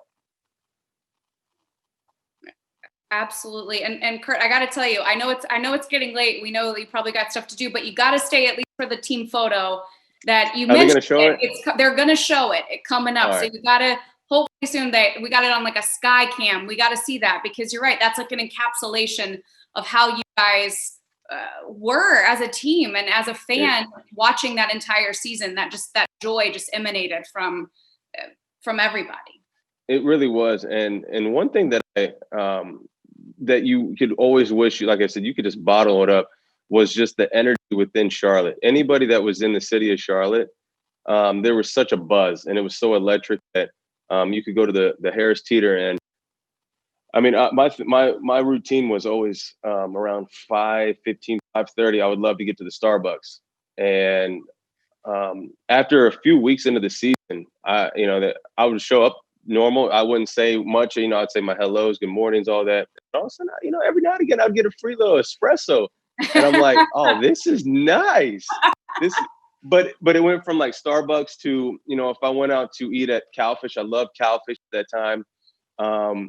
And it just trickled down to just walking down the street or people. And I think, people just talking to people and they would talk about the Panthers games and they would just, it brought so much joy and hope. And I think that was so special because you were bridging a community together that since, what was it, 2003? Is that when you guys went, Jay?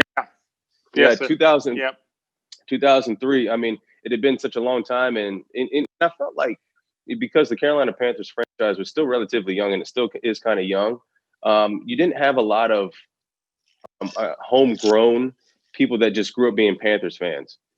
And that's the thing that I always say. It's not. It wasn't built into the fabric of the city. It's not like a New Orleans or Cleveland. Right. These long established places, because the kids that watched us play way back when, they're now out of college. Yes. They're working adults. They're buying season tickets. That's the thing. I think you hit that on the head. It's getting there. It takes time. It's just because there was not a franchise before that. Exactly. And look the picture. Here you go. There it is. There it is. And you can see Cam. Cam is he is the conductor of all this. He's telling us what we're playing. Look, I don't even care where I'm pointing. I'm dabbing any direction, every direction. Oh man, it was just so special because you could really feel that when you would speak to little kids, they were going to be lifelong Carolina Panthers fans instead of maybe Washington Redskins fans or wherever the case is. You help plant seeds of hope and promise and success to be a Panthers fan for a lifetime, and that was the cool thing about this city during this time was look. You were changing not only just the team, the culture, the atmosphere, but the community in itself. Absolutely. And I can attest to that. Before joining the Panthers this season as their reporter, I was a Panthers fan, and they weren't here when I was little. And so we can really credit both that 2003 team and your team in 2015 for getting the city to come together and growing that fan base and really just giving fans a reason to want to, like you said, you have to convert some of those fans that didn't, they weren't born being a Panthers fan, at least to a certain age. So, I mean, we all of the North and South Carolina natives, all of the Panthers fans have a lot to thank both of you guys for and both of those teams. I still say, I was telling Jake earlier, this is, I think, probably my favorite Panthers memory, and you just I think about who I was with, all the different fans, just what an incredible night it was. And I was just watching on a TV, so I can't imagine what it was like being a part of something so special. Yeah. I mean, well, I say this, Jake and his teams, they laid the foundation, Sam Mills. Yeah. I mean, there was so much Kevin Green. Yeah, Sam Mills. Sam Mills was the one. I mean, he's the one. Exactly. And then as a player and then as a coach, I mean, it was just, it was so, And then to keep pounding, to keep happening to this day, no doubt. Yeah. And I'll tell you what, it was such a blessing to have actually Sam Mills Jr. A part of our staff. And I think you do yourself a disservice if you don't understand the history, and you do yourself a disservice if you don't understand the people that came along before you, that kind of paved the way. And like I said, just sitting down, talking with Sam about, I guess, what it was like, to grow up here. And he really actually didn't even talk to his dad too much, that's just who they are as a family. But then I have to go back and I do my research and you learn about why the keep pounding is keep pounding. You learn about actually the story of Sam Mills in itself, of him as a football player. It's just amazing that the people that came before you have such an appreciation and humility and a gratitude of that. And I think that's why, for me personally, because that's all I can speak about. But every time I step on the field, I'm not just doing it for myself. I'm doing it for the people that came before me. The people that I'm on the field there with, I'm doing it for my family, but also, the people that are going to come after me, like, they can look back and say, this is how the game needs to be played. Well, and I think as fans, we appreciate so much that you guys as players take the time to learn about the things that we care so much about and the culture and the history. That's awesome. Thank you. Well, Kurt, you stayed here with us late. The game is about to wind down. We'll let you go. What an incredible game for you. You brought the shirt out for the occasion. I had to. I had to. Well, we just can't thank you enough, and all of your teammates for making this such a fun night for us.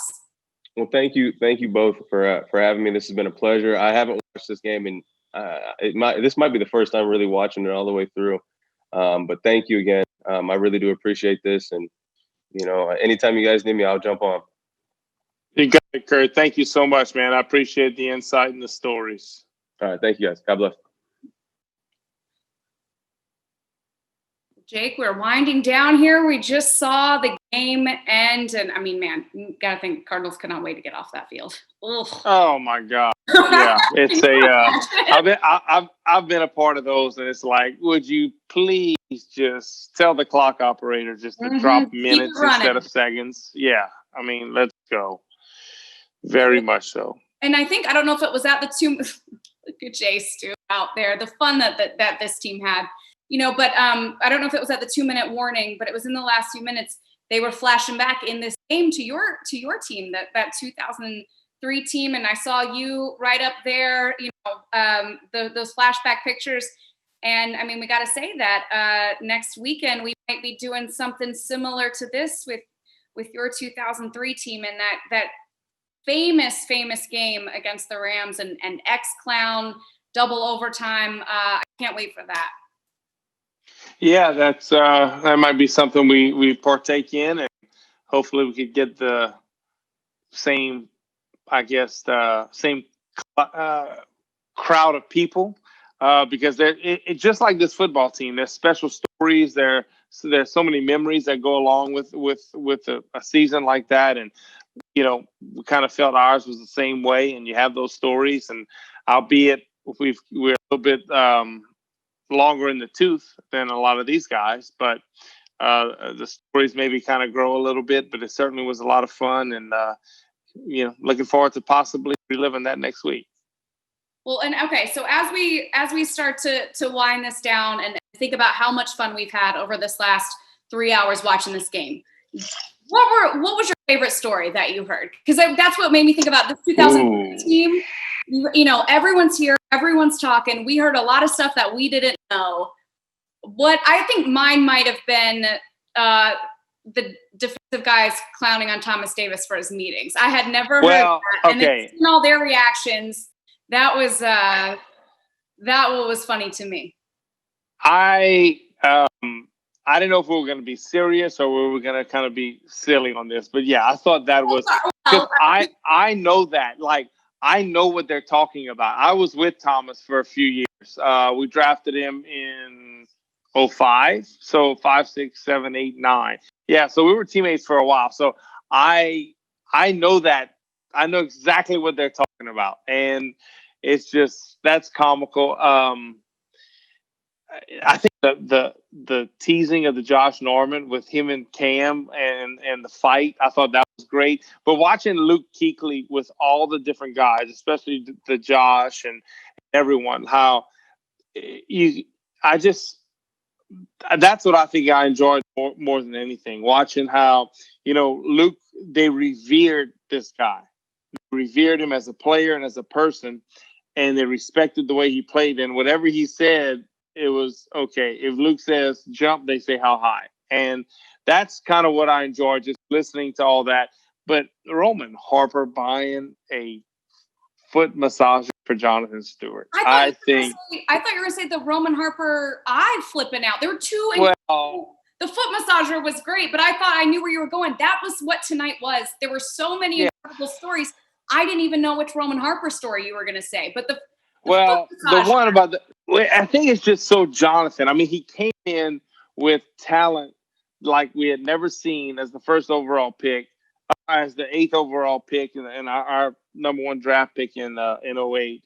And he constantly, I knew he was tough as could be, but he had a foot ankle deal that he probably still has it to this day. But to hear Roman buy a massager to put in his locker, I just thought that was great. Well, and to hear how much it meant to Jay Stu. I mean, he knew exactly what it looks like.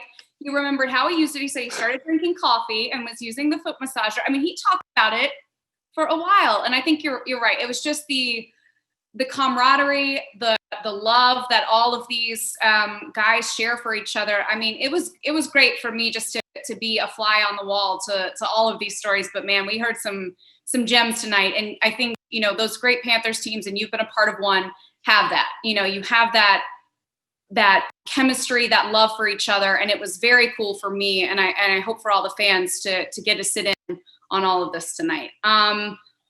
That's pretty much going to do it for us tonight. This was a blast. I want to say thank you to all of the former players and all of our guests that came in, hung out, stayed. I mean, Jake, they were here for a long time, which I think is just the mark of how much they really do like each other.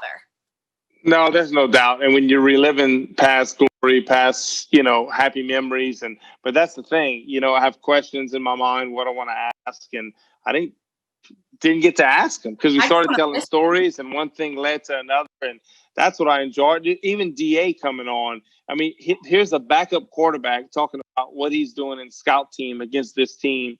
And he's like, yeah, I wasn't just throwing to the guy that's circled or colored. You know, I was going to make them work. And they're all saying, you know, he got after us, but then you hear the DBs, but we made sure we intercepted his passes, you know, typical DB fashion. I think had Kirk come on with the muscle shirt, I think that would have topped the night, you know, 3 for 3. But it was only a 2 for 3 night with the muscle shirts and the defensive backs. But of course, that's their nature. That's their nature. Yeah, he did have the thievery shirt. Absolutely. Well, what an incredible night. Thank you, Jake. Thank you to all the fans, and thank you to all of our guests tonight. We're going to leave it here, but we appreciate everyone who watched along and relived this incredible game with us. So we'll be doing this again soon for another game, and I can't wait to hear those Jake Delhomme stories from that group. Yeah, well, we had some interesting players on that football team, so it's a lot of fun. All right. We'll see you guys next weekend. Thanks everyone for watching. Have a good night.